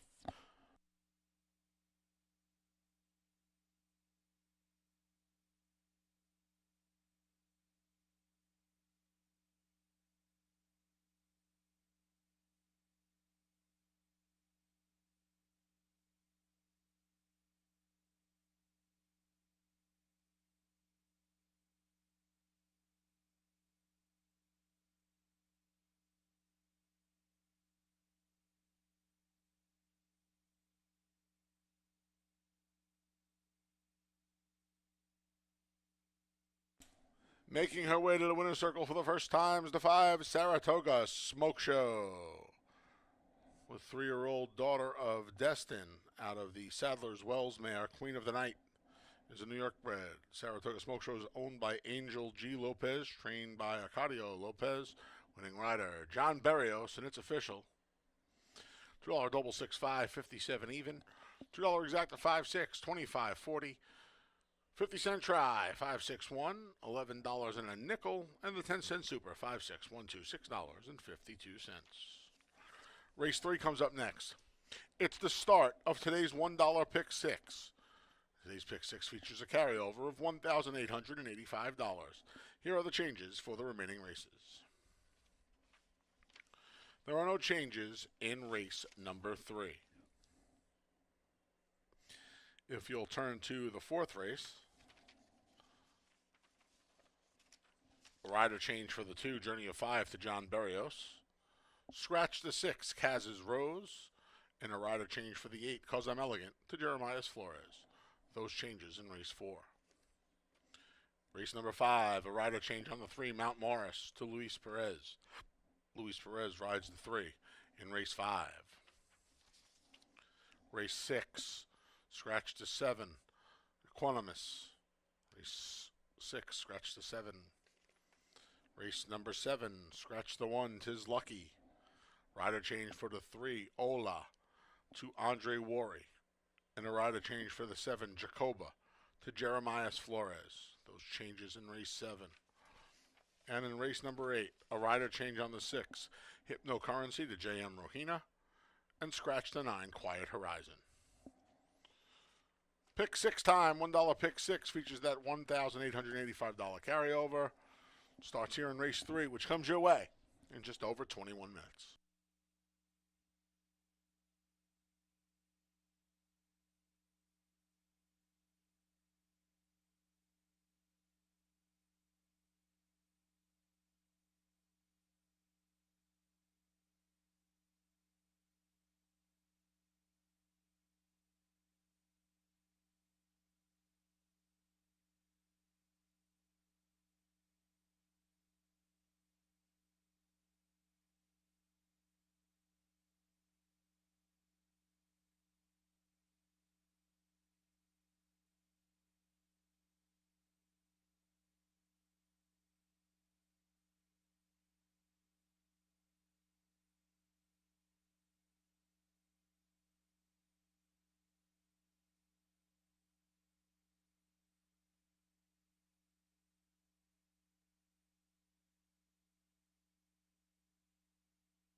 All right, getting ready for race number 3. Well, somebody had to win race number 2. It's like, who wanted to win was the big question, but a good effort by Saratoga Smoke Show. The race complexion really changed when Scherzer, with the expected speed, got off slow.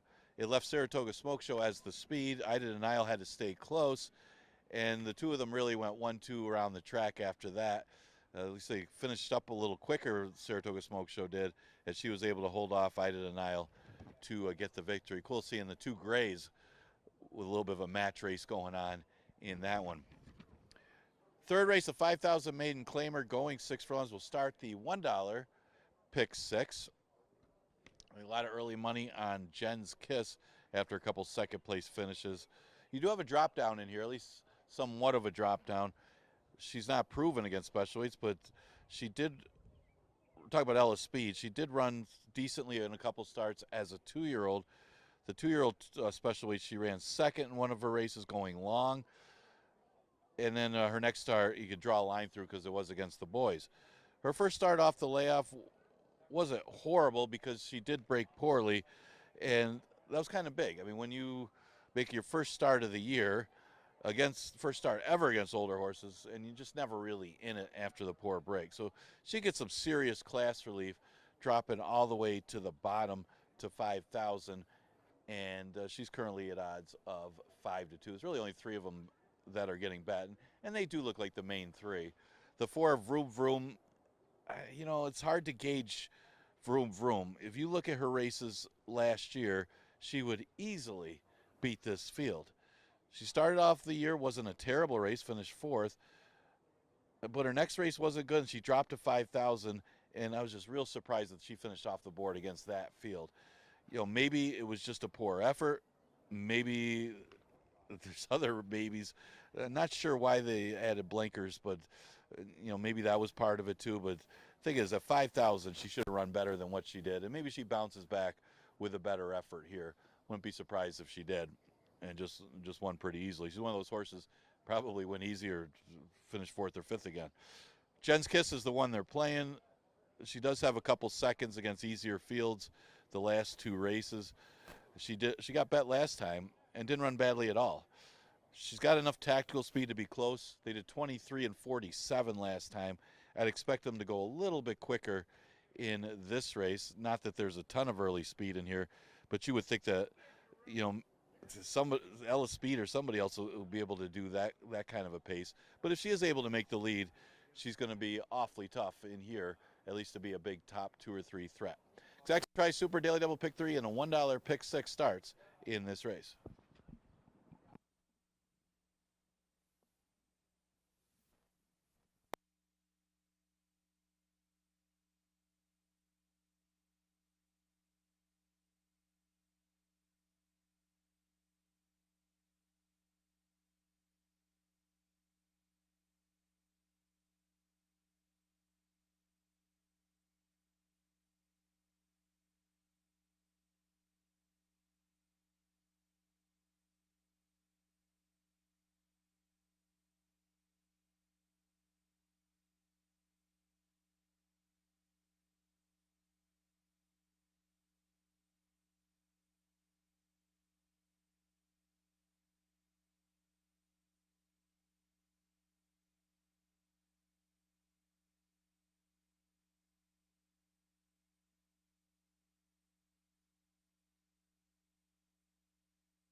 The field for race 3 is coming on the track. The 1 is My Little One with John Berrios.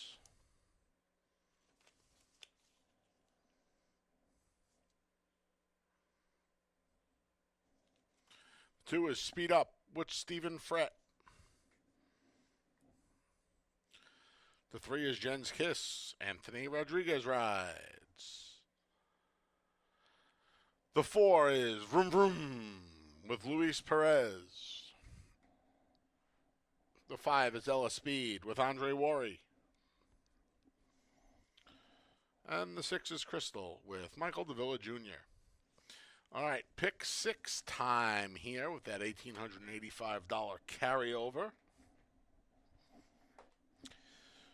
More maidens.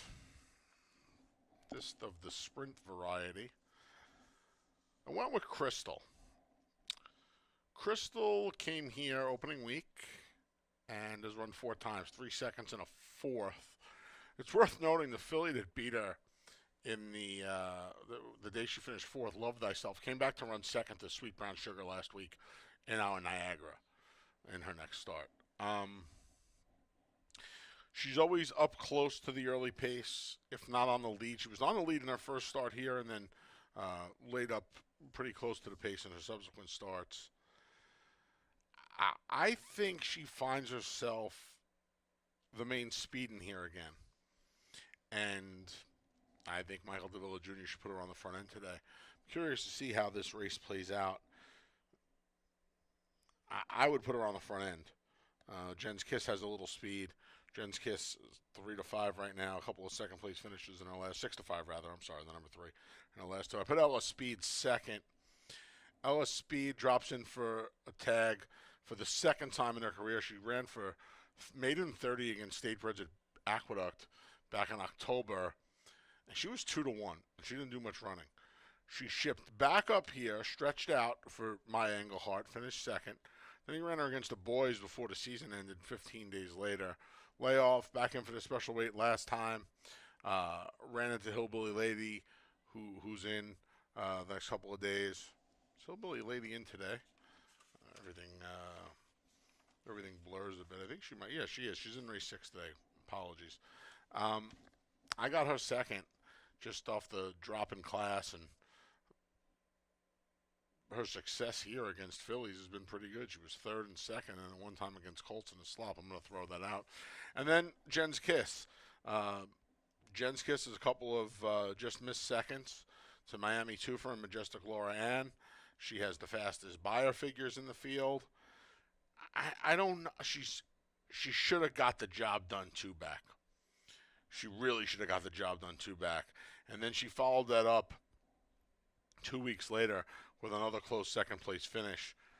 I just feel like she's had her chance in her last 2 to get the job done, and at a short price I wanted to take against her. If you're playing the pick 6, probably need to use her defensively. 6-5-3 for me here in race number 3. Best of luck if you're playing that pick 6. We'll be back for the 4th when we start the pick 5.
Post times in a minute. 1 minute.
The field for race 3. The start of the pick 6 is behind the gate, and it's post time.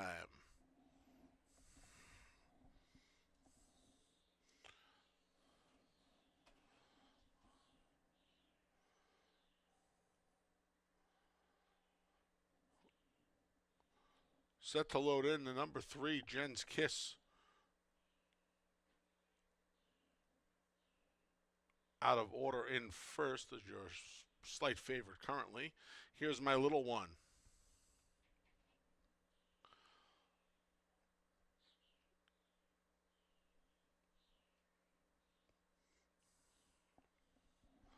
DRF.com members, you can head over to DRF.com for your free Finger Lakes PPs for today, as well as over to FingerLakesGaming.com, where they are each and every race card.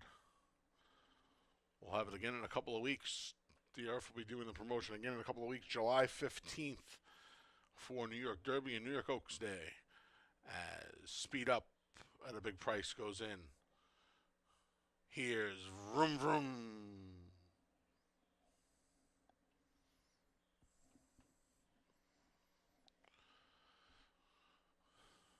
Ella Speed, not to be confused with Speed Up, is in.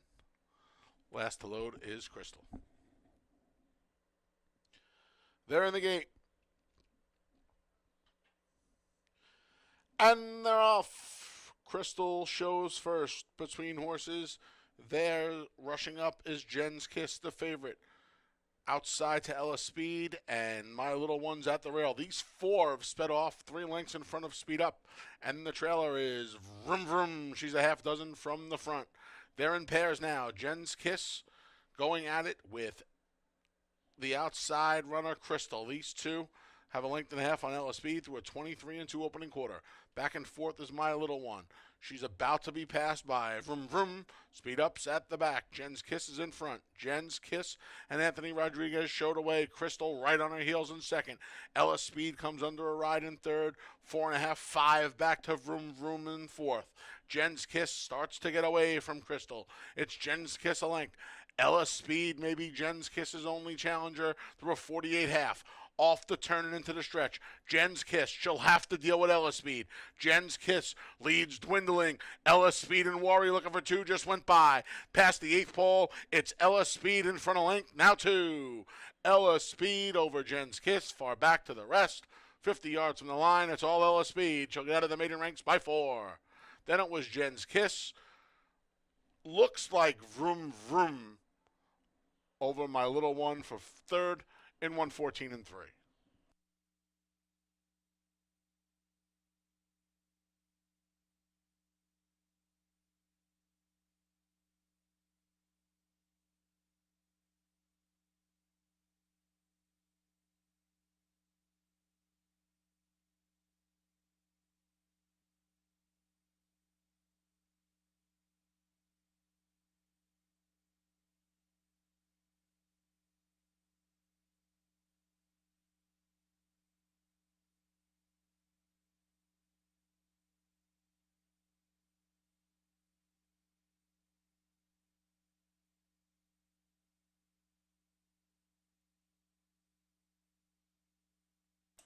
Number 5, Ella Speed was first. 3, Jen's Kiss second. It's a photo for third.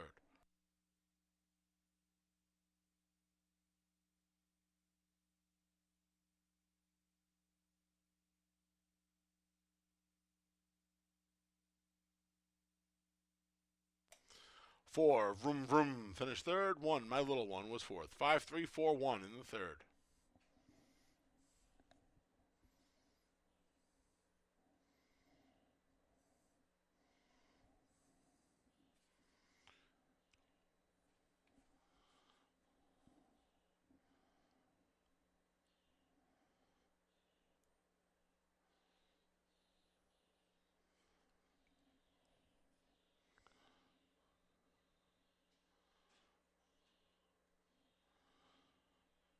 Making her way to the winner's circle for the first time is the number 5, Ella Speed. 3-year-old daughter of Vino Rosso out of the Candy Ride mare Dearest Ella's a New York bred. Ella Speed's owned by Gold Star Racing Stable and 3 Oath Stable. Trained by Jeremiah Englehart. 2 on the day for winning rider Andre Worry. And it's official. $2 double, 5-5, 50-50. $2 exact to 5-3, 17-20. 50-cent try, 5-3-4, $9 even.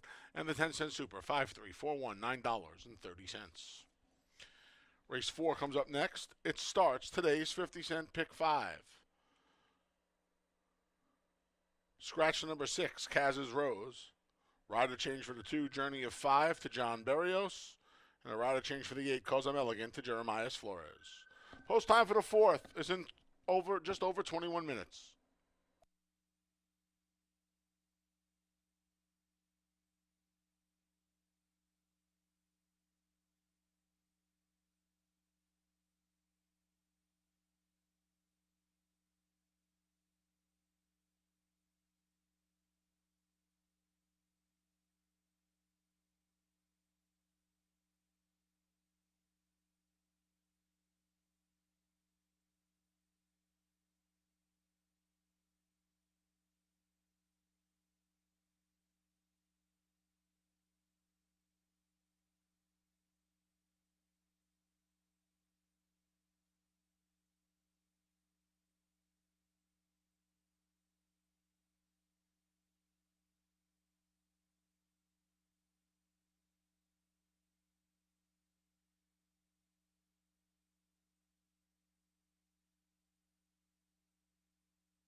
We had a claim out of race 3. The number 3, Jen's Kiss, went to new owner Andrew Zufeld, new trainer Charles Zufeld. Andrew Zufeld, new owner. Charles Zufeld, new trainer of the number 3, Jen's Kiss. A claim out of race 3.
All right, pick 5 starts in race number 4. Not any real big surprises. The drop down Ella Speed able to get the victory under Andre Worry as Worry gets that victory. I think Worry also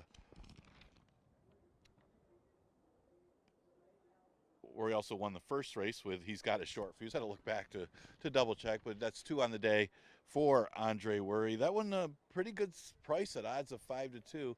Normally in the past, Jeremiah Engelhardt drop down would be 2-5 or 3-5. That one, I guess, was a little bit of an overlay at odds of 5-2. But that'll start off your pick 6. We go to the 4th to start the pick 5. It's a 5,000 claimer, never won 2 condition, going a distance of 6 furlongs. We kind of narrow this one down too. We do scratch the 6 Kaz's Rose. Thought that was a big scratch. I mean, the 5 leadership ability is obviously the horse to beat in here. Is going to be the favorite with the drop in class. Is cutting back a distance, but at least does have some sprint experience. The one that I looked at was the one Soulful Terra because of the scratch of the 6 Kaz's Rose. Kind of changed my opinion in the race because that leaves Soulful Terra as the main speed.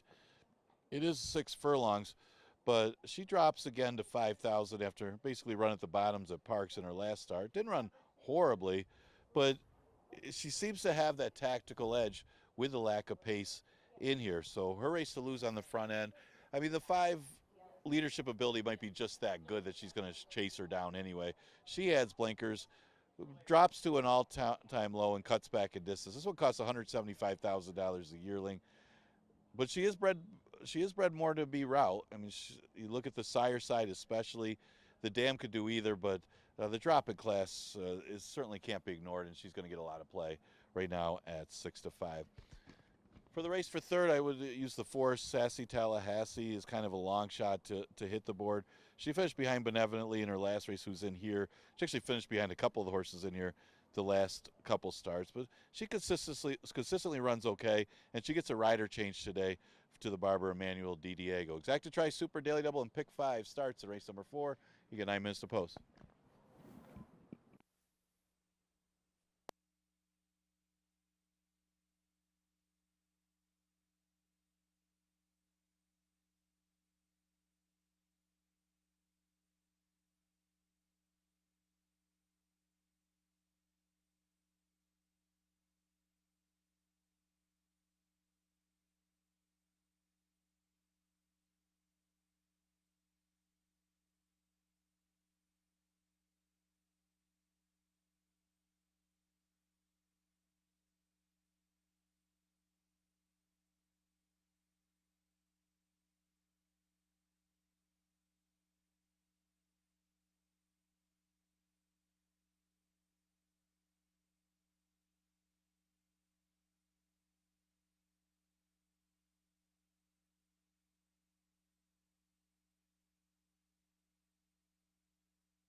The field for race 4.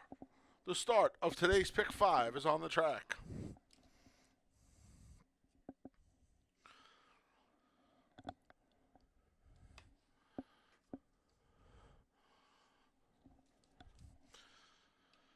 The 1 is Soulful Tiara.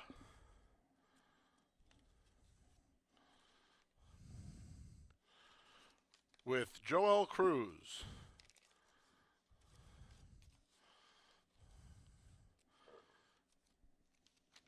The 2 is Journey of 5. Note the rider change to John Berrios. The 3 is Majestic Laura Ann. Luis Perez rides. The 4 is Sassy Tallahassee with Emmanuel De Diego.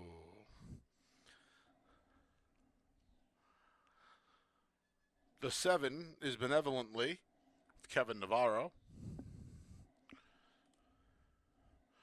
The 8 is Cause I'm Elegant. Note the rider change to Jeremiah Flores.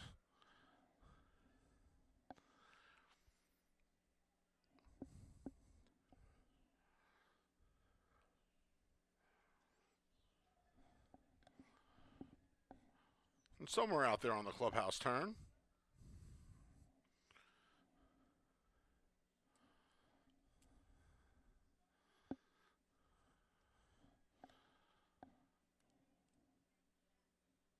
There she is, never mind. Leadership Ability to number 5 with Cabracoa. Scratch the 6, Kaz's Rose. Field of 7, going to go 6 furlongs here. I put the 2 shipper, one of the shippers on top, I should say, the 1 Soulful Tara. Ships in, first time for trainer Carl O'Callahan from Parks. His 4-year-old daughter, Trapshot's done some traveling. Churchill, Ellis, Keeneland, Laurel, Parks. She's made the last half a dozen starts down in Ben Salem. She's shown speed in her last 3, really her last 4. And it's had mixed results, a win, a couple of 4th place finishes. We'll see how 6 furlongs here in Farmington tickles her fancy. She hasn't raced in almost 2 months. That bothered me a little bit, but I thought she was clearly the fastest filly in here early, and we'll see if she could just take them gate to wire. Put Soulful Tara on top. The 7 Benevolently has some speed. I don't think she's as fast as the top pick, but she could set up right alongside. She's improved in both of her starts this year. I thought the field she faced last time was okay when she was stretching back out to 6. Only other race at 6 was a victory, but last fall, I should say, in November.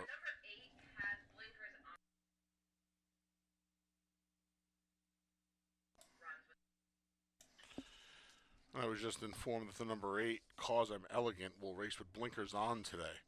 Cause I'm Elegant, number 8, will have blinkers on. So keep that of note, mark that down. And then Leadership Ability ships in from Aqueduct for Charlie Baker, from Charlie Baker to Michael Ferraro Sr. A pair of blinkers goes on. Boy, this filly's last 4 efforts since she was claimed from Chad Brown have been, they have not been good. And I put her 3rd just because the Ferraro horses, both senior and junior, are all running. Senior seems to have a knack with these horses first time out of the barn. 7 for 20 as of late. They're putting blinkers on as well as Cause I'm Elegant. She can show some speed, I guess, but her speed's been going a mile. And even though they're 1-turn miles, they're still a mile out of the chute at the Big A. So I treaded a little lightly, and I figured she'd be short, and there she is, co-favorite with the 8 Cause I'm Elegant at 2-1. 175. Best of luck if you play in the pick 5. It kicks off in a little over a minute.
Post times in a minute. 1 minute.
The field for race 4 has made its way to the starting gate, and it's post time as we kick off today's 50-cent pick 5. Soulful Tara will be the first to load, the Parks shipper. First time for Carl O'Callahan.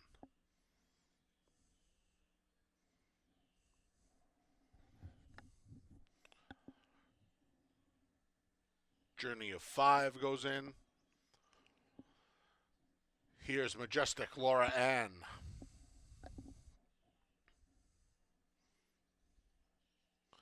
Sassy Tallahassee goes in. Your favorite leadership ability up from the Big A.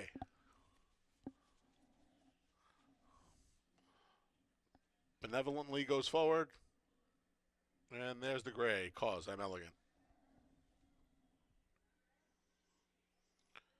They're in the gate. And they're off.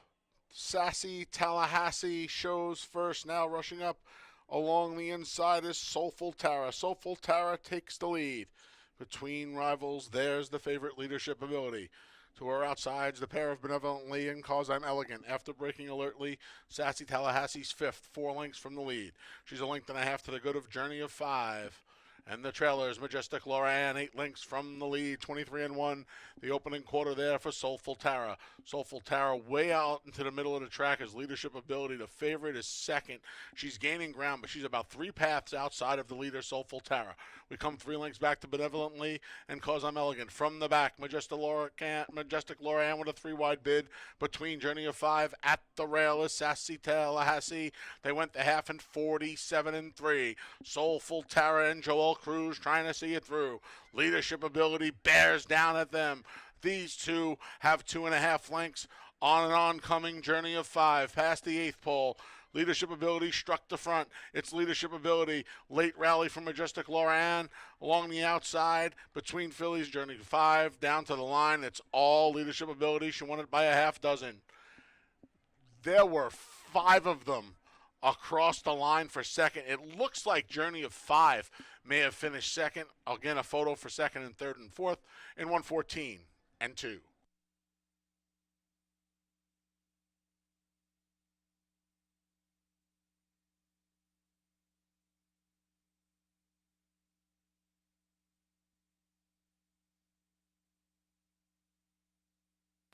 Number 5, leadership ability was first. It's a photo for second.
Number 2, Journey of 5, finished second. 7, Benevolently third. 3, Majestic Laura Ann, finished fourth. 5-2, 7-3 here in race 4.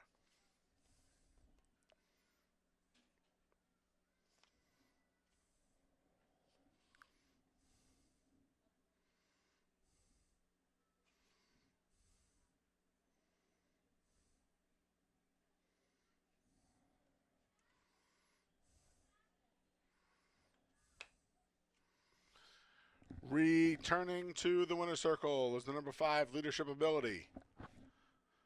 4-year-old daughter of Lauban out of the Grand Reward Mare Best Rewards in New York bred. Leadership Ability is owned by Happy Face Racing Stable, trained by Michael S. Ferraro, winning rider Caber Koa, and it's official.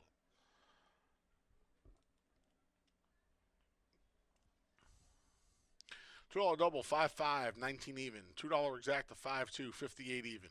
50-cent try, 5-2-7, 56-87. 10-cent super, 5-2, 7-3, 43 even. 50-cent pick 3, 5-5-5, $25.75. And the pick 4, 50-cent pick 4, 6-5-5-5, $188.50. Early pick 4 is a wrap. Late pick 4 comes up next. Race 5 starts the late pick 4. A rider change on the 3, Mount Morris, to Luis Perez. Perez rides the 3 here in race 5. In race number 6, scratch the 7, Equanimous.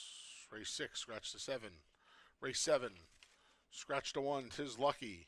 A rider change for the 3, Ola, to Andre Worry. And a rider change on the 7, Jacoba, to Jeremias Flores. And in race number 8, a rider change on the 6, Hypno Currency, to J.M. Rohina. And scratch the 9, Quiet Horizon. Race 5 and the start of that 50-cent pick 4 come your way in just over 20 minutes. Don't forget, folks, if you're a DRF.com member, head over to DRF.com. You still have time for the late pick 4 to get those free DRF PPs for Finger Lakes, courtesy of our friends over at DRF. Promotion will be available again Monday, July 15th for the New York Derby and New York Oaks.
All right, getting ready for race number 5. The question was, how good was leadership ability? Guess what? She's a lot better than that field.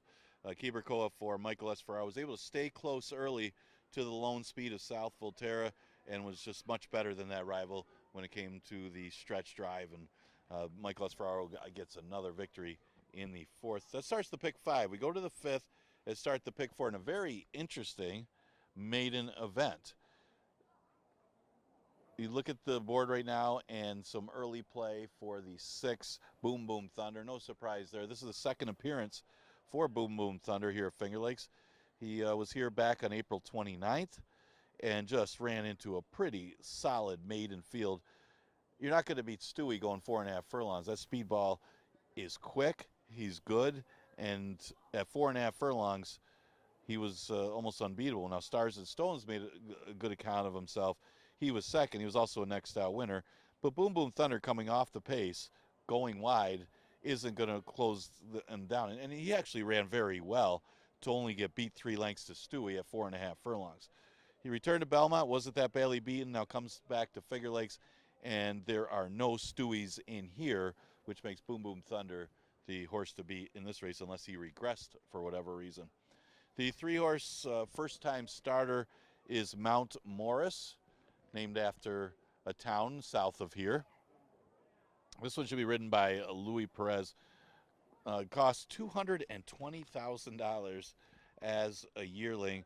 Actually, originally cost $70,000. Was resold for $220,000 as a half to a stakes winner, but he's making a belated start to his career. He's now at age 4. He's a 4-year-old gelding making his first start after maybe was expected he was going to be a lot better being the Kentucky bred, but certainly looks like a horse that's well bred. Mount Morris right now at 5-1. The 5-horse is Go Grad. Go Grad maybe didn't like the off track, didn't have a very good trip last time, and now Emmanuel Di Diego will climb aboard. And keep in mind, he's never hit the board on off track, so at least there's one excuse for him last time, but his previous 3 races are good enough to be right there against this field, at least to be in the top 3. Sharp Playboy's another one. You can't discount anything for Ronnie Breed Jr. He's been on a roll. He already had a win today.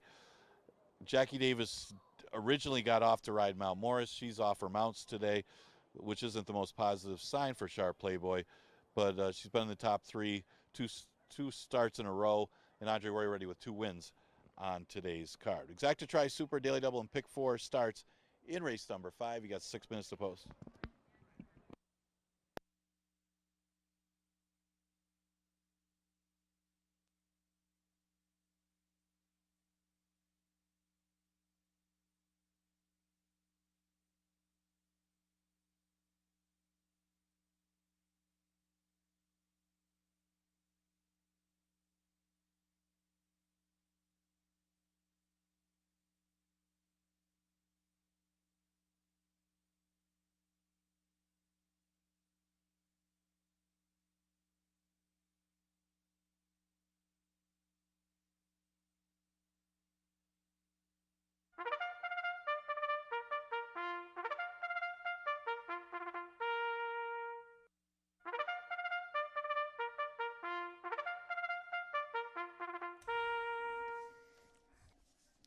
The field for race 5 is out on the track.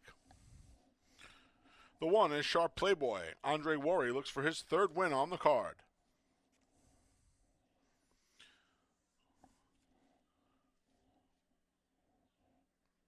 The 2 is Big Baby Henry with Rafael Rohina Jr. The 3 is Mount Morris. Note the rider change to Luis Perez.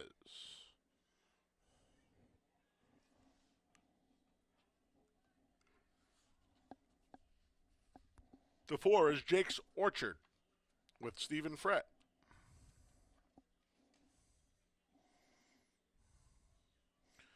The 5 is Go Grad with Emmanuel De Diego.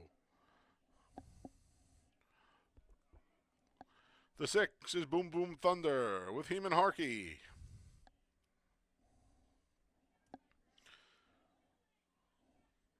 Here's the 7, 5 Aces with Kevin Navarro.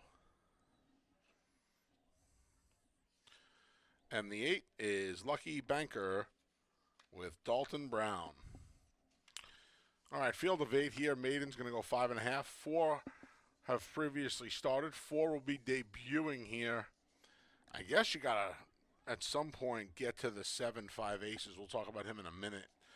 I went with the 6, Boom Boom Thunder, who ships back up from the Big Apple for Wayne Potts.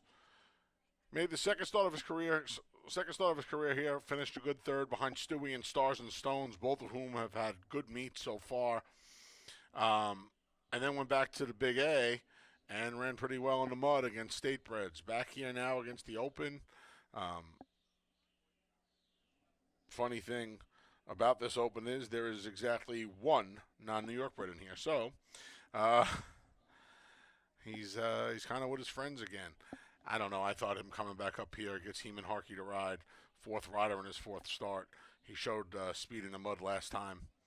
I thought his best race was here on a fast track. He gets the fast track again. He gets Heeman Harkey 7-5. Boom Boom Thunder on top. 1 Sharp Playboy. Ronnie Breed Jr. has already won one today with Andre Wari, who was looking for 3. This horse finished behind a couple of repeat winners, Barfly Gold Templar, Stars and Stones. Was second to that one last time. He's hit the board in 5 of his last 6. And he's been in good form, getting a lot of checks. Hasn't gotten his picture taken yet, but he's getting a lot of checks. And then the 5, Go Grad. He's had mixed results since his return to Finger Lakes. He wintered down at Aqueduct with Ralphie D. Tried the maiden claiming ranks to no avail. Came back here and just missed in our lid lifter for the meet. He missed by a neck. He was second again, then 4th. Then last time he didn't have a great start. And he kind of lost all chance in the first 50 yards of the race. Back to Emmanuel De Diego in here as Harkey takes Boom Boom Thunder.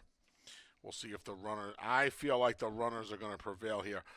Jonathan Buckley, the trainer of the 7-5 Aces, has already gotten 2 impressive-looking first-time starters home. This horse's work tab is not much. He came in from Fair Hill. He's got 3 breezes here at Finger Lakes. But you're starting to see these firsters, and this one again. This horse is currently the longest shot on the board.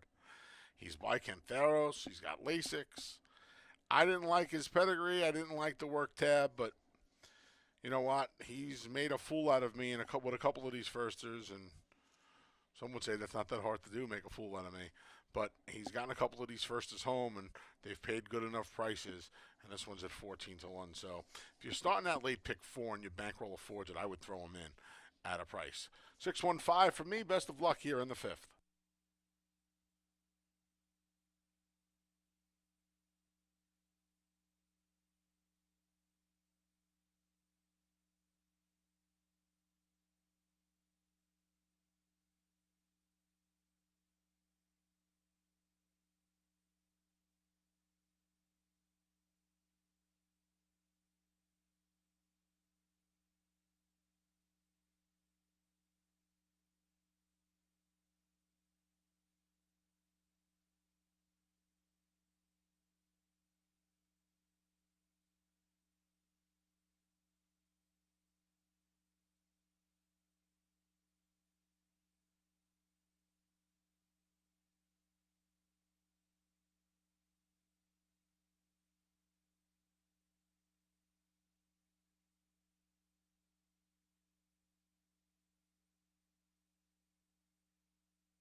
Post times in a minute.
The field for race 5 is behind the gate, and it's post time.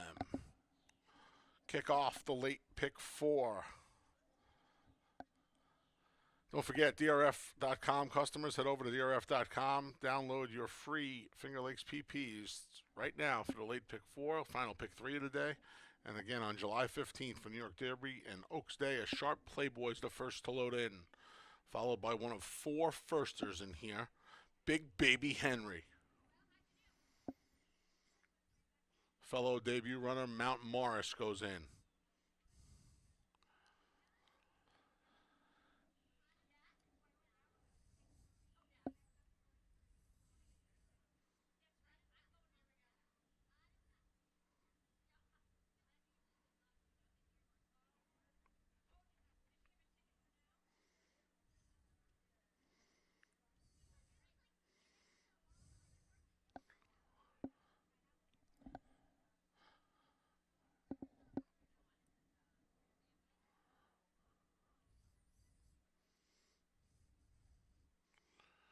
Jake's Orchard is next.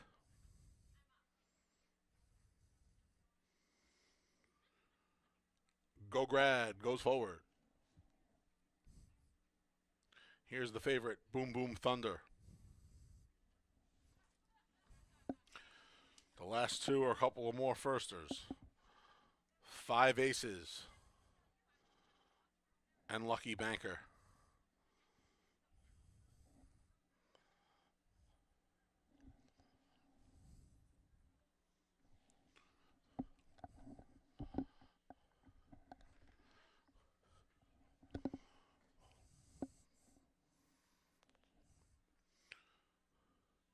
They're in the gate.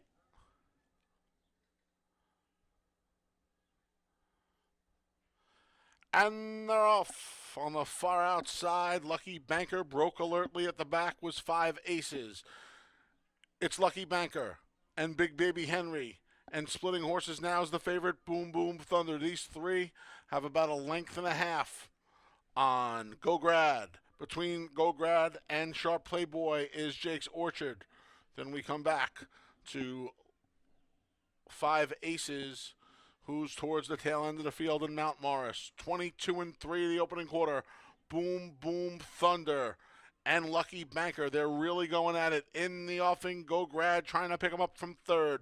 Dropping back is Big Baby Henry. Then we come back to the duo of Sharp Playboy and Jake's Orchard. Off the turn and into the stretch. Boom Boom Thunder and Heeman Harkey have a 3-length lead. Go Grad continues down the center of the course through a 46 3/2.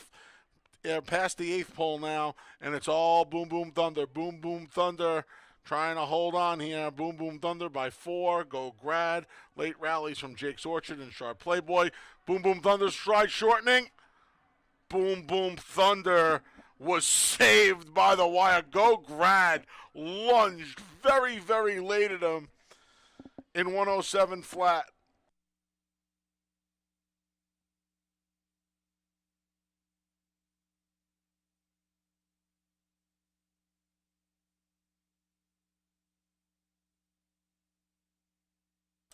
Photo finish. Hold all tickets.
It's a dead heat. Dead heat between the number 5, Go Grad, and the 6, Boom Boom Thunder. Dead heat for first between the number 5, Go Grad, and the number 6, Boom Boom Thunder. Third, the 1, Sharp Playboy. Fourth, the 4, Jake's Orchard. Order of finish, 5-6, dead heat, 1-4 here in race number 5. Returning to the winner's circle first, making his way to the winner's circle for the first time, I should say, is the number 6, Boom Boom Thunder. He's a 3-year-old gelding, a son of Central Banker, out of the Into Mischief mare Light the Dynamite. The New York-bred Boom Boom Thunder is owned by Frank Catapano and Nicholas Primpus, trained by Wayne Potts, winning rider Heeman Harkey.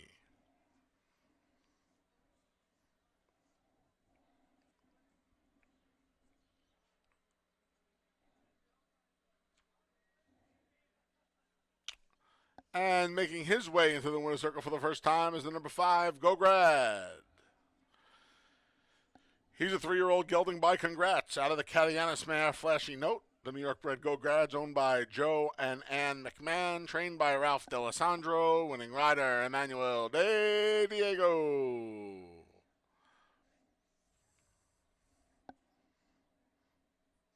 Once again, dead heat for first between the 5 and 6. 1-4, the order of finish here in race 5.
$2 double 5-5 even. $2 double 5-6 550. $2 exacta 5-6 32.60. $2 exacta 6-5 15 even. 50-cent try 5-6-1 16 even. 50-cent try 6-5 won $8.65. Dime Super 5-6-1-4 $8.72. Dime Super 6-5-1-4 $4 and a nickel.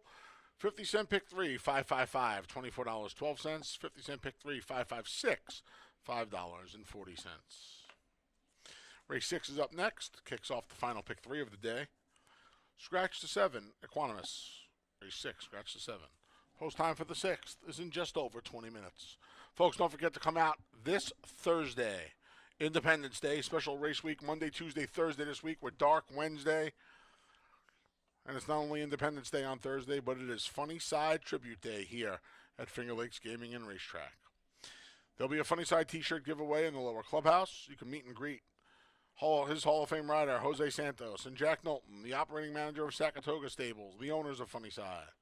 Pick up your commemorative Funny Side photo. Many of Funny Side's winning trophies will be on display here this Thursday.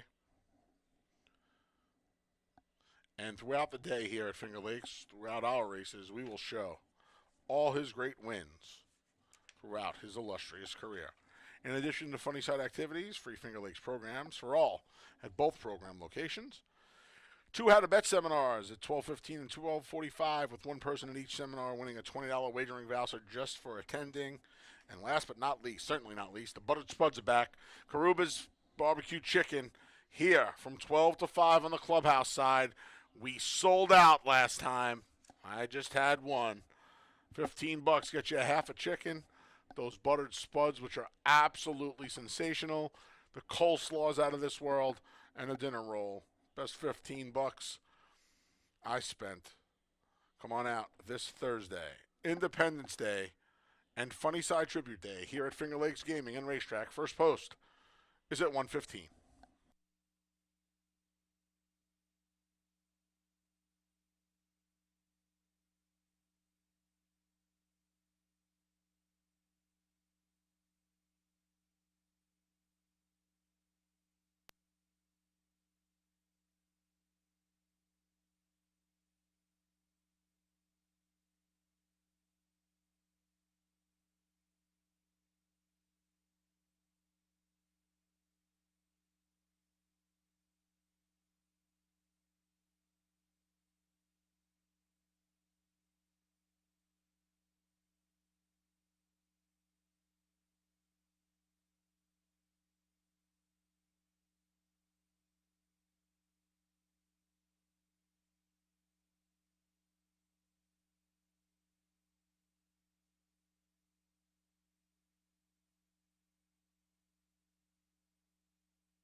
Ladies and gentlemen, we have a late scratch being announced for the first time.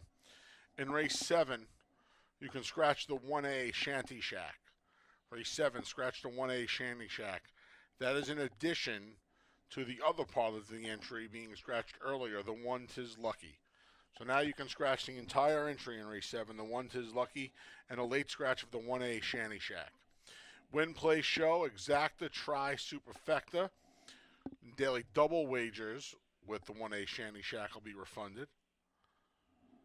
If you use this horse in the pick 4, the pick 5, or the pick 6, you will get the favorite at final odds. Once again, race 7, a scratch being announced for the first time. Take out the 1A Shanty Shack in addition to the solid 1 Tis Lucky.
Getting ready for race number 6. And man, it looked like Boom Boom Thunder was home, had opened up a big lead, but then just stopped in the late stages. Go Grad able to just catch him at the wire. Man, I don't know how he made up all that ground in that short of a time, but it ended up being a dead heat between the two of them in race number 5. So if you have either one, you're alive, whether you have a pick 6 or pick 5. We go to the 6. It is for fillies and mares, never won 2 condition. Pretty good betting race here. Very evenly matched group of 2 lifetime allowance horses. Scratch the 7, Equanimous, and pretty good sized field of evenly matched horses. I'm going to start with the 4, Oh Mrs. Maisel. This one cuts back in distance, has been going primarily long, has only had 4 sprints in her 17 race career. She only had the 1 second with those 4 sprints, but she did have an excuse last time. She actually broke outwardly at the start, kind of cost her a little bit, even though the pace was slow. She kind of moved up. It was with that early slow pace. She had to settle for second. Bien was a legitimate winner, but she actually isn't that strongly bred for route anyway. So I think the cut back in distance to a sprint should be good for her. And Oh Mrs. Maisel maybe could chase down the speed in this race. The 2 is Grand Lady Indy. Looked like the winner last time. She took over in the stretch, and sorry, actually 2 races ago, but was Shelley who caught her in that race. And then her next start, she was just no match for Dale Avenue, but that was a strong speed bias on June 17th that she was unable to completely make up the ground on a pretty good rival. So she's had a couple of good races in a row. She hasn't quite been able to get there, but hard to not use her in the top 3 in the recent form that she's in. The 6 is Like a Rolling Stone. This one is the tricky read here. She's making her first start as a 3-year-old. She looked really good in her first career start. She won professionally, won very easily that day, and followed it up with a narrow, a couple length defeat in the Lady Finger Stakes where she finished 4th. tried New York competition in a stakes race and just found that too tough. Now she arrives at Finger Lakes. She's a full to Cartwheel and Lulu, who ran here. That one was a stakes winner. And she does have some decent works for her return. Could be any kind here. But you know, she did have a little bit of class as a 2-year-old. See how she does first start as a 3-year-old filly. She's currently at odds of 5-2. The other horse that's interesting looks to be the speed here. Now, front speed isn't that bad. Love My Candy looks to be the speed. Unfortunately, she had no excuse last time, just mentioned. She had everything her own way in that race and ended up fading to be third. One positive is Louis Perez rode the other Michael S. Ferraro horse. Now is riding for M. Anthony Ferraro, opted for this one over that one. Love My Candy. The speed maybe can hold on a little better today. Third start over the track. That's some of the contenders for race number 6. Pretty wide open group here to start the last pick 3 of the day. Exacta Tri Super and Daily Double also available. You scratch a 7 Equanimus.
The field for race 6 is coming out onto the track.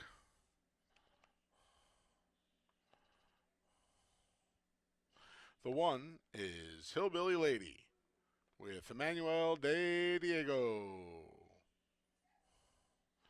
The 2 is Grand Lady Indy with Heman Harkey. The 3 is Who Asked You with Anthony Rodriguez. The 4 is Oh Mrs. Maisel with Kay Bracoa. The 5 is Love My Candy. Luis Perez rides. The 6 is Like a Rolling Stone with Jeremias Flores. Scratch the 7, Equanimous. The 8 is Mays Loved Laffy with Andre Worry. The 9 is Impermanence with Nazario Alvarado. And the 10 is Spites Dance with Kevin Navarro. Late pick 3, final pick 3 of the day kicks off here. Best play of the day is the number 6, Like a Rolling Stone. Started her career here at Finger Lakes with an easy victory. She won by almost 9 lengths on debut. Didn't get off to a good start that day. Didn't get off to a good start next time out 2 weeks later in the Lady Finger, and against the Stakes Company, it was a little bit more costly. Though she ran 4th, she ran pretty good. Earned her a trip to the Maid of the Mist down at the Big A. She did not fare well there. They put a pair of blinkers on her. She tried the Star Allowance foes. She did not fare well there. Back to Paul Barrow, our second leading trainer, who, when he gets these horses off this layoff lately, they have just been on fire. He's at 28% for the last 2 years. Him and Flores reach out, hook up at 31%. They won they had 3 of Paul's 4 wins last Monday, including Sweet Brown Sugar and a nice return in the Niagara. Lots to like about Like a Rolling Stone. She gets some speed to run it as well. She's the best play of the day. Second, I went with the 4 Oh Mrs. Maisel, who cuts back from a bunch of mile and 16th races around both 1 and 2 turns. She's run around 1 turn in the past. She's sprinted a couple of times in her career. She's 0 for 2 with a second place finish. I think the class relief helped her last time, even though she was beaten a very long way. I think cutting back is going to help her. I don't know if 6 furlongs is enough. She might need those shoot races down at the Big A or out of town, but we'll see. She's the co-favorite right now, 3-1. There's 3 of them at 3-1, along with Spites Dance on the inside, who I don't prefer. And then for third, I'll go with Grand Lady Indy, who, since being claimed at Tampa by Ilmo Loaiza for Lima Racing, a good third to a filly I like an awful lot tomorrow in Dorothy's Dream. Shelley and Dale Avenue. She's kept really good company. She's inside here.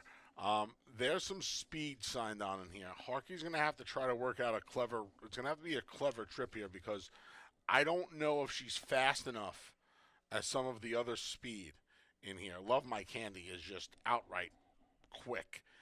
And maybe you let her clear and cross over, and then you sit the 2-hole to her. That would be what I would do. But I'm, like I said numerous times, I'm about 270 pounds overweight. So, but I would sit just off of Love My Candy if that trip affords itself for Grand Lady Indy. 6-4-2 here. Post times in just about 2 minutes. Best of luck here in the 6th.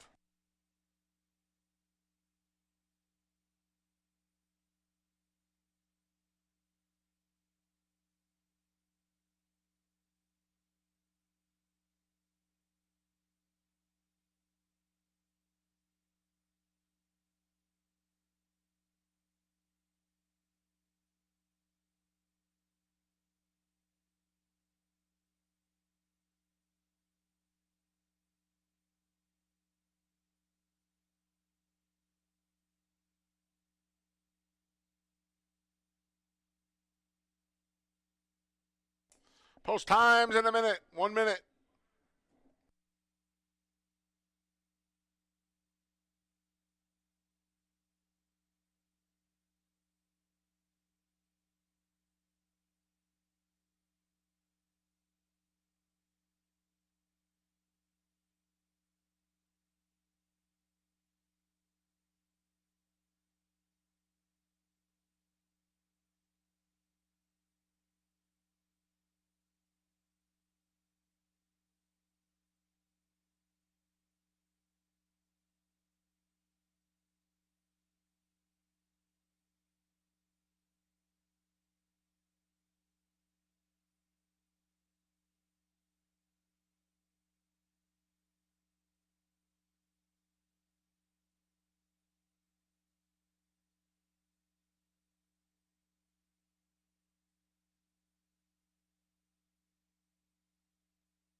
The field for race 6 has made its way to the starting gate, and it's post time. Kick off the final pick 3 of the afternoon. Don't forget Funny Side Tribute Day this Thursday, Independence Day, July 4th. Racing Monday, Tuesday, and Thursday this week. Come on out, meet and greet with Jose Santos and Jack Knowlton from Saratoga Stables, his Hall of Fame rider and the managing partner of Saratoga who owned him. As Hillbilly Lady goes in, T-shirt giveaway, commemorative photo. We'll have some of his trophies here.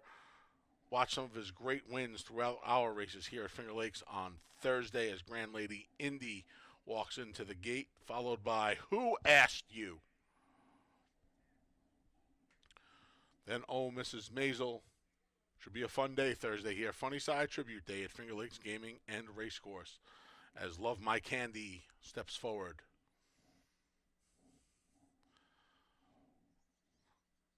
Like a Rolling Stone goes in.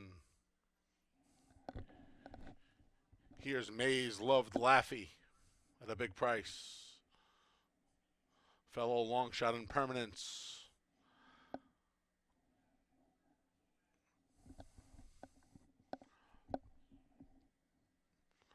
The last to load will be your lukewarm favorite, Spite's Dance, currently on the board at 5-2.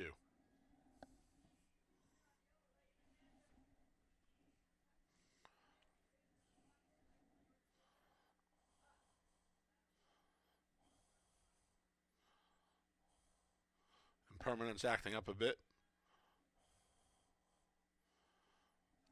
Yet to get loaded into the gate. Spite's Dance waits her turn patiently. Impermanence is in. Spite's Dance, the last to load. They're in the gate.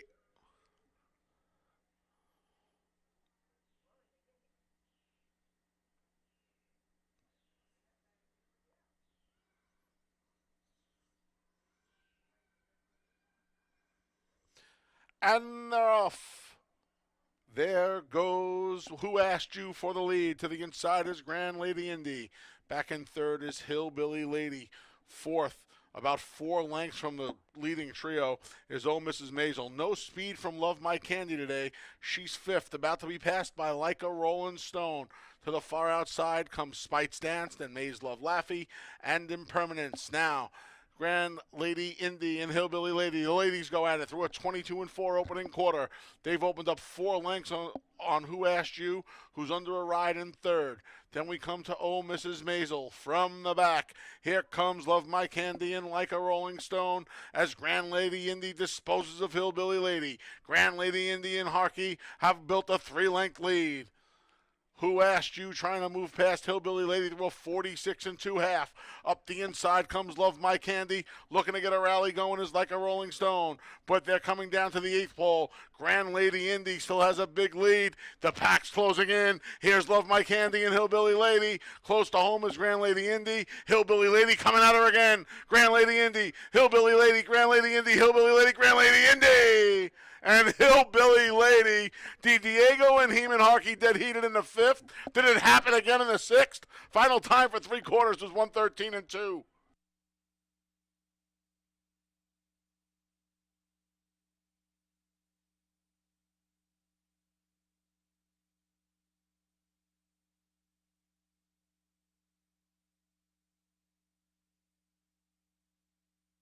That's a photo finish. Hold all tickets.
No dead heat this time. Number 2, Grand Lady Indy was first.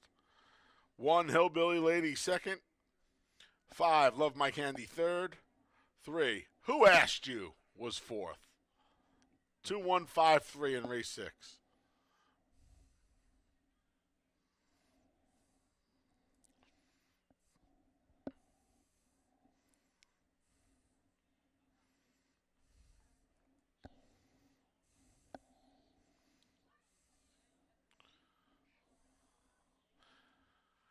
Returning to the winner's circles, the number 2, Grand Lady Indy. It's Lima time, as the 3-year-old filly is a daughter of Take Charge Indy out of the Cape Town mare Cape Discovery, owned by Lima Horse Racing LLC, trained by Ilma Loiza. Winning rider 2 in a row for He-Man Harkey, and it's official. $2 double 5-2, $79.50. $2 double 6-2, $15.80. $2 exacta 2-1, $1.58 even. 50-cent try 215, $2.47 and a quarter. And the dime super 2153, $469.70. Race 7 comes up next. It's the start of the late double. Here in race 7, scratch to 1, 'Tis Lucky, as announced earlier before the last race. Late scratch of the 1A Shanty Shack. Take out the entire entry. Rider change for the 3, Ola to Andre Worry. And a rider change for the 7, Jacoba to Jeremias Flores. Again, win, play, show, exacta, try, superfecta, all will be refunded on the 1. Pick 4, pick 5, pick 6. You will get the favorited final odds here in race number 7. Post time for the 7th. The start of the late double is in just over 19 minutes.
Getting ready for race number 7, and another great finish, another interesting one where the leader just kind of stopped right before the wire. Of course, Grand Lady Indy kind of picked up her stride last time. Heman Harkey kept her together today and was able to hold off the other speed chasing Hillbilly Lady to get the victory for Ilmar Loaiza.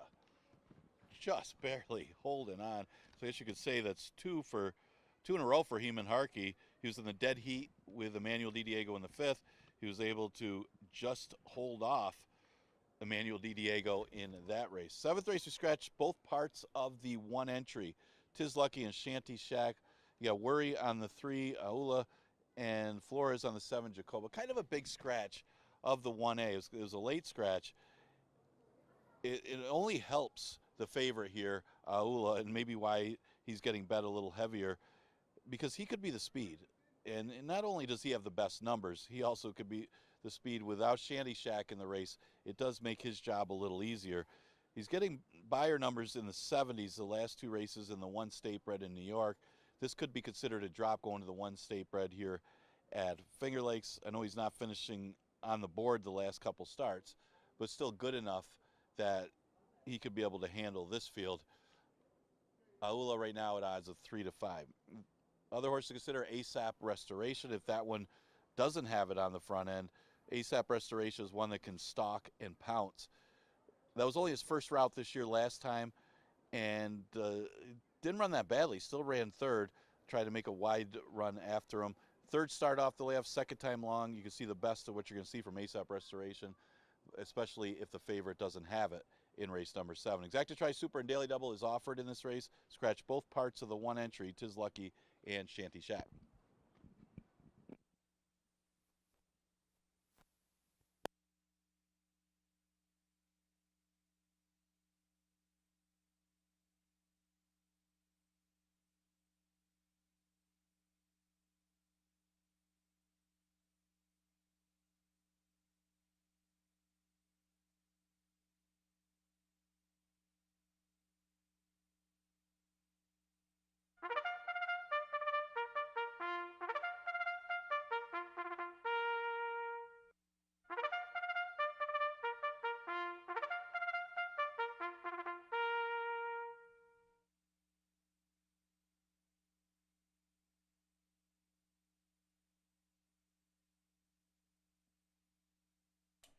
The field for today's featured race 7s on the track.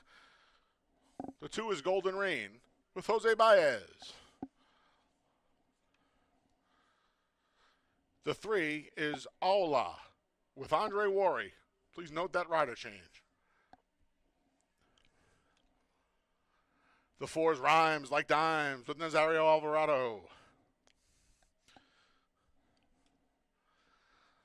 The 5 is ASAP Restoration with Michael Davila Jr. The 6 is Devil or Angel with Kay Bracoa. And the 7 is Jacoba. Note the rider change to Jeremiah Flores. Scratched a 1, Tis Lucky, and there was a late scratch of the 1A Shanty Shack. So please remember, when play show, Exacta Tri Supers, if you played this race before race 6, refunds available on the 1A Shanty Shack. If you use Shanty Shack in the pick 4, pick 5, or pick 6, you will get the favorite at final odds. I don't want to speculate. And I don't like to go out on limbs too much because they usually break underneath me. But all shipping in from the Big A at 4 to 5 right now, I would imagine that price is better chance of it going down than up. I thought this horse was going to get loose on the lead. I made a good bet on this horse the last time this horse ran at Aqueduct. And thinking this horse was going to get loose on the lead, rider decided against those plans, sat second through a dawdling pace, and got beat 3 lengths and a quarter for the whole thing. I would imagine that he's going to the lead today with Worry. I would imagine Worry's going to give him a better ride than he got last time, especially with Shanty Shack coming out. Shanty Shack was probably as fast, but because of the draw, going to go from the outside. But now it looks like Ola's race to lose on the front end. First time Chris Englehart. First time Andre Worry. Let's try Ola at a short price. And I rounded it out with another short number. ASAP Restoration. Third off a layoff for ASAP Ronan. Ran a good third, I thought, last time after a wide trip. He had a really weird trip. He was up close, then he dropped back, then he swung wide. It was his first start going long of the year after just one 5.5 furlong race 4 weeks earlier. He's better around the two turns. His biggest problem today is Shanny Shack scratching because he had some speed in front of him to keep Ola company. Not the case now, unless Golden Rain goes, the number 2, which is a possibility. Golden Rain, I guess from the rail draw coming out of a series of sprints, could try and leave.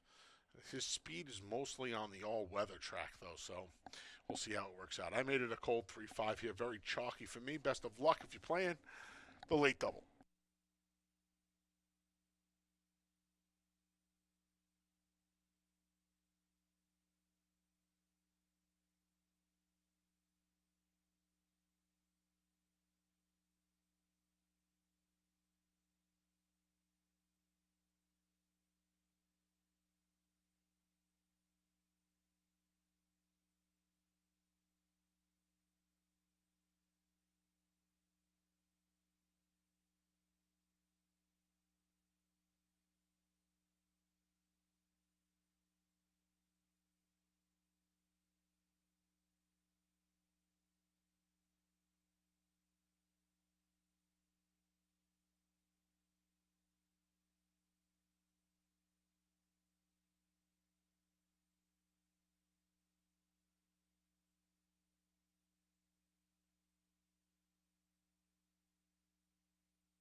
Post times in a minute. 1 minute.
The field for race 7 has made its way to the starting gate, and it's post time. Set to load in for today's feature.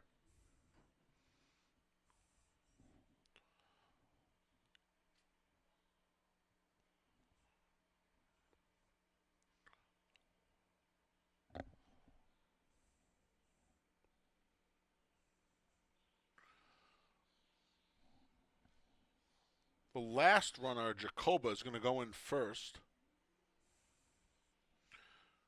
Now the natural load starting with Golden Raid to the inside.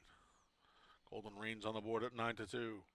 Here's your current 3-5 favorite, Ola. First start here at Finger Lakes. Rhymes Like Dimes goes in.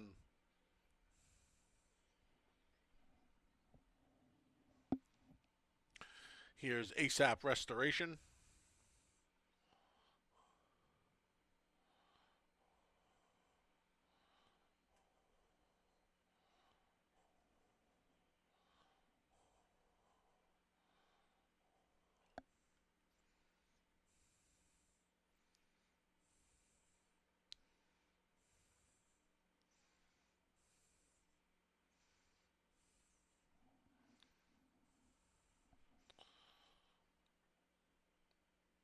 ASAP Restoration's in. Last to load is Devil or Angel.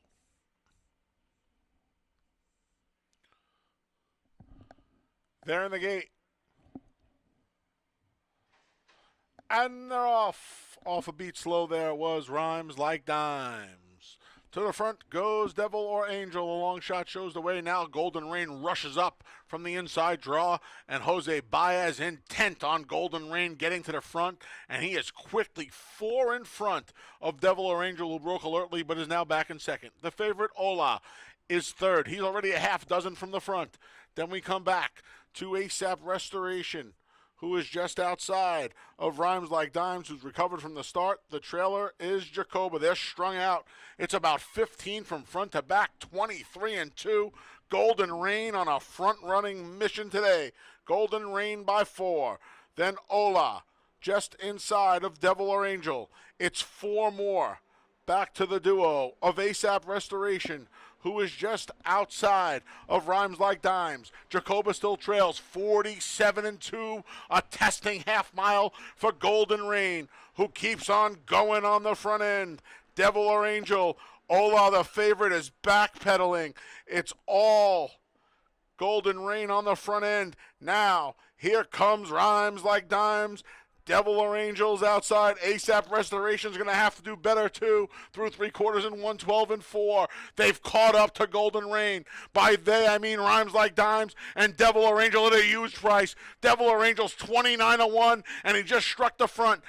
Devil or Angel, Rhymes Like Dimes battles between with Nazario Alvarado. It's down to these two, Devil or Angel and Rhymes Like Dimes, headlong to the 16th hole. Rhymes Like Dimes, Devil or Angel, Rhymes Like Dimes, Devil or Angel, Rhymes Like Dimes, Devil or Angel. I think Devil or Angel pulled off a huge upset here at $60. It's between him and Rhymes Like Dimes. We'll let the photo call it. Final time, a sharp 144-3.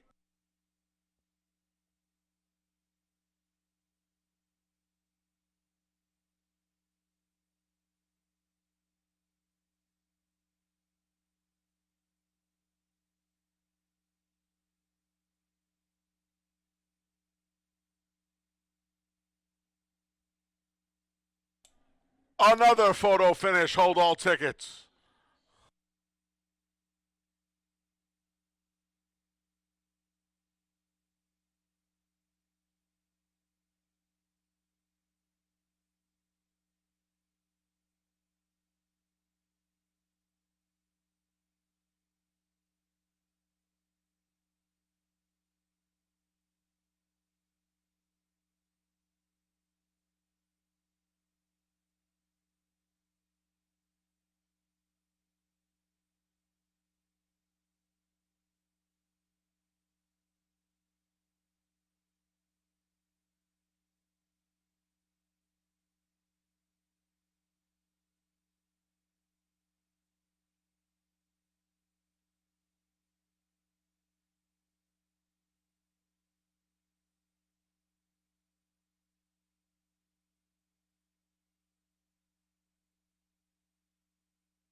Number 6, Devil or Angel, was first. 4, Rhymes Like Dimes, second. 2, Golden Rain, third. 5, ASAP Restoration, fourth. 6, 4, 2, 5. And a shocker in race 7.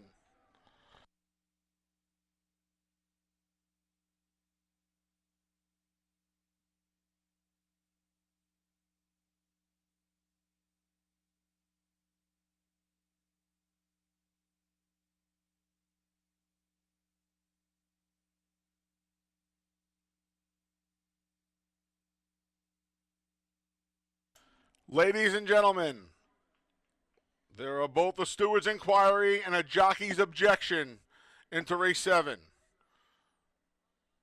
The rider of the number 4, Rhymes Like Dimes, your second place finisher, is alleging interference against the unofficial winner of the number 6, Devil or Angel, at the 5/16 pole.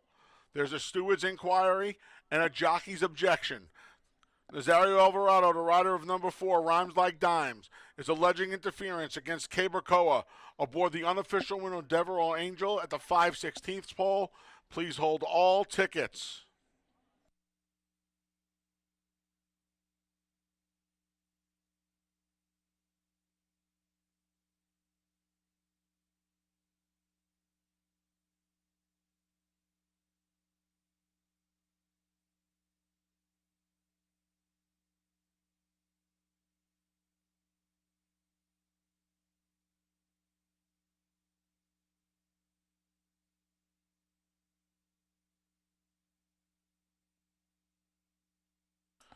As the stewards adjudicate the inquiry and the objection, please note the number 1A Shanty Shack was a late scratch before race 6. Win, play, show, exacta, try, superfecta wagers, double wagers involving the number 1A Shanty Shack will all be refunded. If you used Shanty Shack in the pick 4, the pick 5, or the pick 6, you had the favorite at final odds. It was number 3, Ola, who was unplaced in the race.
The results stand. No change. In and out of the winner's circle was the number 6, Devil or Angel. 5-year-old geldings, the son of Shackelford, out of the Wheaton Mare Mamaram home. The New York bred Devil or Angels, owned and trained by Michael Lassesi, winning rider 2 on the day for Cabercoa.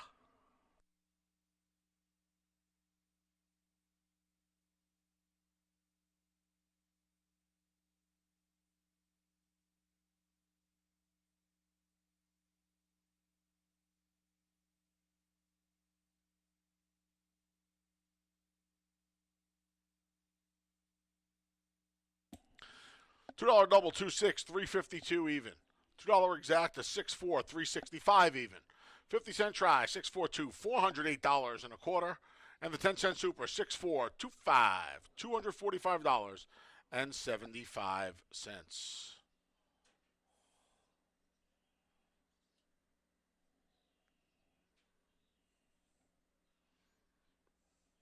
Race 8 comes up next. The finale offers win, play, show, exacta, try, superfecta wagering. Rider change on the 6, Hypnocurrency to JM Rohina. And scratch the 9, Quiet Horizon.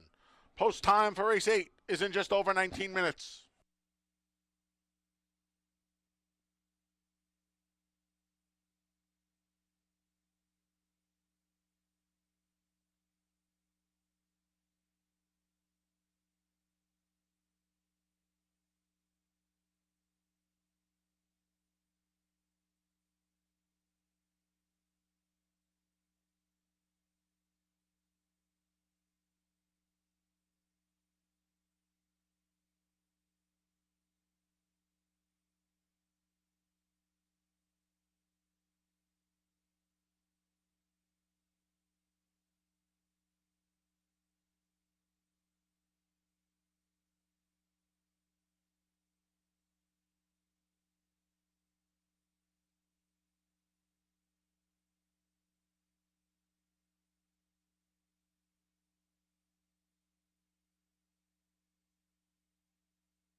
Folks, just a note here.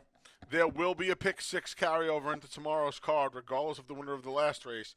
If the 3, 5, or 7 win the last, we will have a pick 5 carryover as well. Nobody's pick 6 today. There will be a 3-day carryover going into the Tuesday card. PPs will be available tonight just after 6:30. Head on over to fingerlakesgaming.com. They're available courtesy of our friends over at Equibase. After 6:30 tonight, there will be a pick 6 carryover. If the 3, 5, or 7 wins, there'll be a pick 5 carryover into the Tuesday card as well. First post tomorrow, 1:15 p.m.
All right, get ready to conclude this really exciting Monday card. Talk about close finishes. The last 3 races, we had a dead heat. Another one where it was down to a nose in race number 6, and then race number 7. Man, it could have gone either way coming to the wire, but it was a big long shot. Devil or Angel on the stretch out. Of course, Mike Lissessi, very good stretch out trainer. Keeper Ko, our leading rider. $60 winner in race number 7 as that one just edged out. Rhymes like dimes, but some close finishes in these races in the late pick 4. See if that occurs here in the last race on the card. It is a never won 3 condition, going 6 furlongs. We scratched the 9, Quiet Horizon.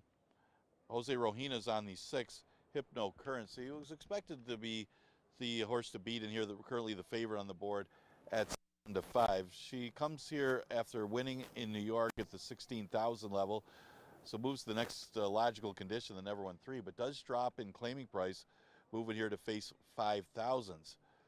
Numbers aren't overwhelming, and the race wasn't that fast in her last start, but she did win in New York, and she did have a little back class running in the Stallion Series Stakes last year, and broke her maiden at the 40,000 level, going a mile back in February of 2023. Of course, again, that was going a mile. But she does have a slight class edge on these, and she's getting play at 3-2. The 2, Sweet DeSantis, ran well against the racetrack, ran 3rd last time. She could improve off that race so she gets an extra half furlong. Exact to try is super offered in the last. We continue live racing tomorrow with a 1:15 first post.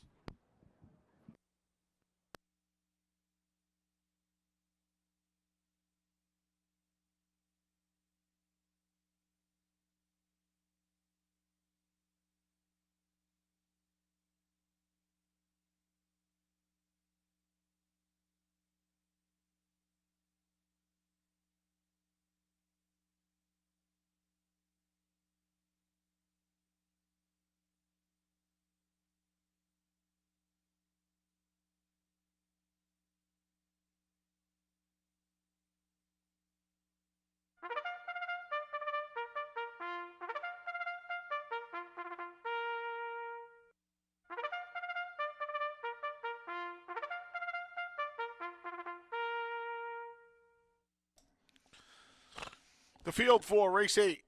Today's finale is coming out onto the track.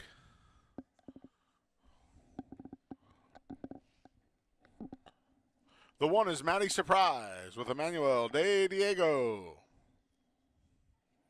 He's looking for a riding double. The 2 is Sweet DeSantis. K. Barcoa is looking for a riding triple. The 3 is Automated Teller with Michael Davila Jr. The 4 is Sweet Tooth Sue with Rafael Rojina Jr. The 5 is Subtle Giant. Andre Warrior looks for his 3rd on the day. The 6 is Hypnocurrency. Please note the rider change to J.M. Rojina Jr. The 7 is Wine Trail. Heeman Harkey looks for his 3rd win on the card.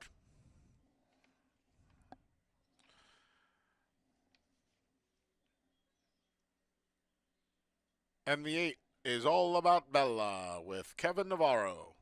Scratch the 9, Quiet Horizon. Well, what a fun day it's been here today. Tomorrow proves to be even more fun. Another beautiful day on tap. Weather's supposed to be, temperature's supposed to be in the mid-80s. Sunny skies. We know we have a pick 6 carryover. And in about 8 or 9 minutes, we'll know if we have a pick 5 carryover. The 3, 5, and 7, the 3 longest prices on the board right now, they all trigger a pick 5 carryover as well. No one covered in the pick 6. Those PPs, no pick 3. Well, the pick 3s will be there too, but the PPs will be ready right around 6:30 tonight. Head over to fingerlakesgaming.com. They're courtesy of our friends over at Equibase.com. All right, finale time. I chalked out here. I thought Hypnocurrency coming in off the win at the Big A for the 16-2 life. So that's the bottom of the Aqueduct. Chris Englehart brings the daughter of Freud here to run up for the bottom of Finger Lakes. Just because she won for 16 on one circuit doesn't mean she's going to win for 16 on another. She's at the bottom, and that's where she belongs. She's 8-5. She probably should be. But I'll tell you one thing. She's no cinch in here because there are other fillies and mares in here whose figures stack up. I was just hoping it would be a little bit more of a wide-open tote board, but they're honing in on Hypnocurrency. At a price, Sweet Tooth Sue has done very little wrong with the addition of Lasix this year. A solid third-place finish when she showed speed and good speed at that. For a filly that's not usually that aggressive early, but it shows on her PPs. When she's aggressive, she runs well. Broke her maiden gate-to-wire fashion, finished 3rd for the 2 life last October when aggressive, finished 3rd for the 2 life when returning from the November layoff, and then got the money when just off of the early lead, albeit a slow one, last time out. We'll see if Rohina breaks running today. There is not an abundance of speed in this race. It's part of the reason I like her. She's a great price at 9-1. I'll tell you what, I haven't done this yet here. I would call the audible here at 9-1 and put Sweet Tooth Sue up front on top. That's way too big of a price for her, for a filly that's supposed to control in here. And then the 2, Sweet DeSantis, Koa looking for 3. That was a fantastic ride on Devil or Angel. Man, you don't get $60 on a leading rider at most places, and you just did. A heck of a ride, and now he comes back for his main man, Ferraro Jr. She was beaten a long ways when third last time out. And you almost kind of felt like somebody had to be third, but you also kind of felt like she needed that race. She was in for the waiver. She's not today, and maybe today's the day. 4-1, she's a square price too. At those prices, you can make an exacta box here and try and bail out for the day because they're not the second choice. The second choice isn't in there. The one Maddie surprise. 6-4-2 for me. Get your PPs for tomorrow. There's definitely a pick 6 carryover. Maybe we have a pick 5 carryover. 3, 5, or 7 triggers that. Funny side days Thursday. Remember, racing tomorrow and Thursday. Dark Wednesday this week. First post as always, 1:15 p.m. We'll be back tomorrow. I hope tomorrow's card is just exciting as the one we had today. Best of luck here in the finale. We'll talk to you tomorrow here at Finger Lakes Gaming and Racetrack.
Post times in a minute. 1 minute.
The field for race 8 is behind the gate, and it's post time.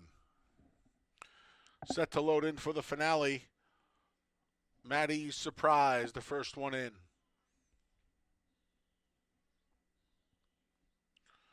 Don't forget, PP's available, fingerlakesgaming.com after 6:30 tonight.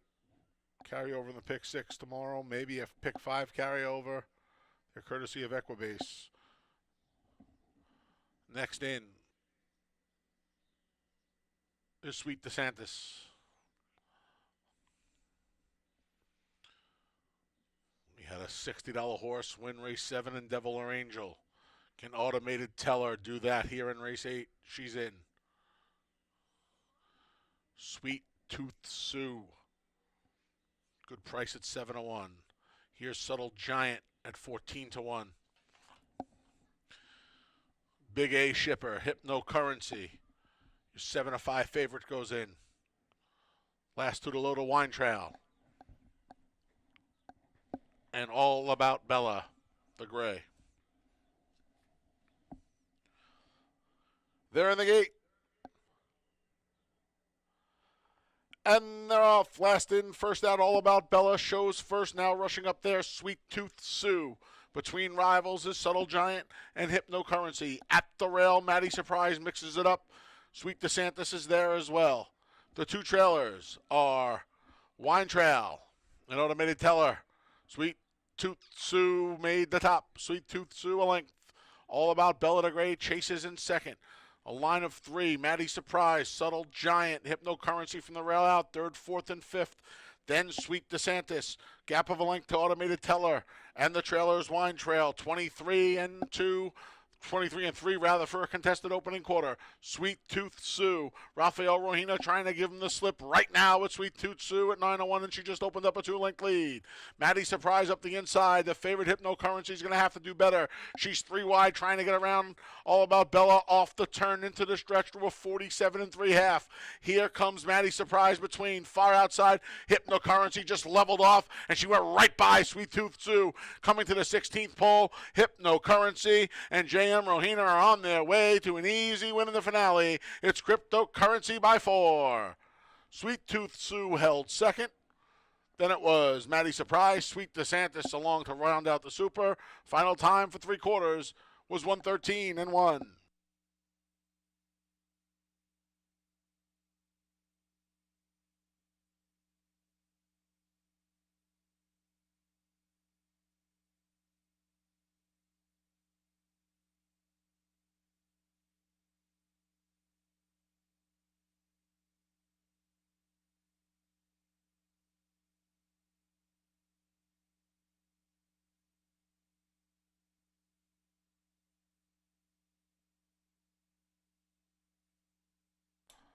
Number 6, Hypnocurrency was first. 4, Sweet Tooth Sue second. 1, Maddie Surprise third. It's a photo for fourth.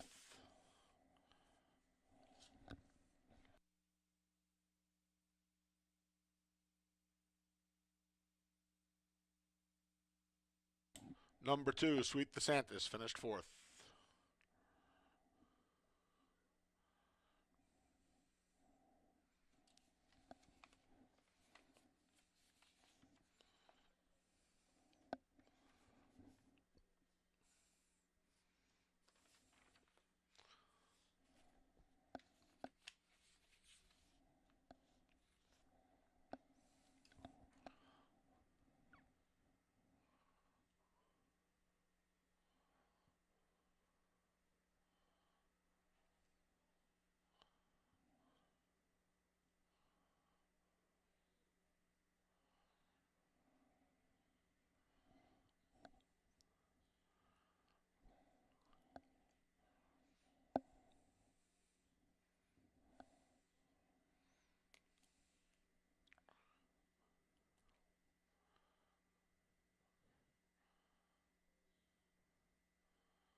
Returning to the winner's circles, the number 6, Hypnocurrency.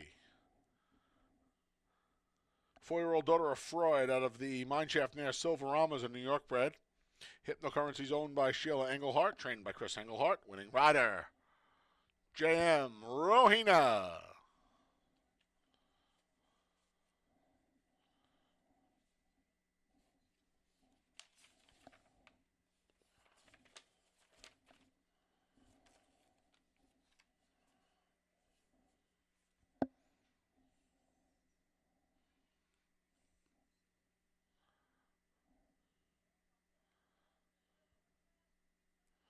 And it's official. $2 double, 6-6, 251 even. $2 exacta, 6-4, 26.80. 50-cent try, 6-4-1, $23.50. 10-cent super, 6-4, 1-2, $9.80. 50-cent pick 3, 2-6-6, $373.25. 50-cent pick 4, 5-2-6-6, $1,361.25. 50-cent pick 5, $7,754.75. Nobody hit 6. 5 of 6, $22.60. There's a pick 6 carryover into tomorrow's card of $6,024 and a nickel. That wraps up the live racing for this afternoon. The gaming portion of Finger Lakes Gaming and Racetrack will remain open until 4 a.m. Live racing resumes tomorrow with a first post of 1:15 p.m. PPs available after 6:30 over at fingerlakesgaming.com. Until then, on behalf of the broadcast team, staff management here at Finger Lakes Gaming and Racetrack, I'm your track announcer, the Big A, Anthony Stabile, thanking you for joining us today. Once again, first post for the 8 race card tomorrow is at 1:15. Until then, please arrive home wherever you're going safely. Have a great night.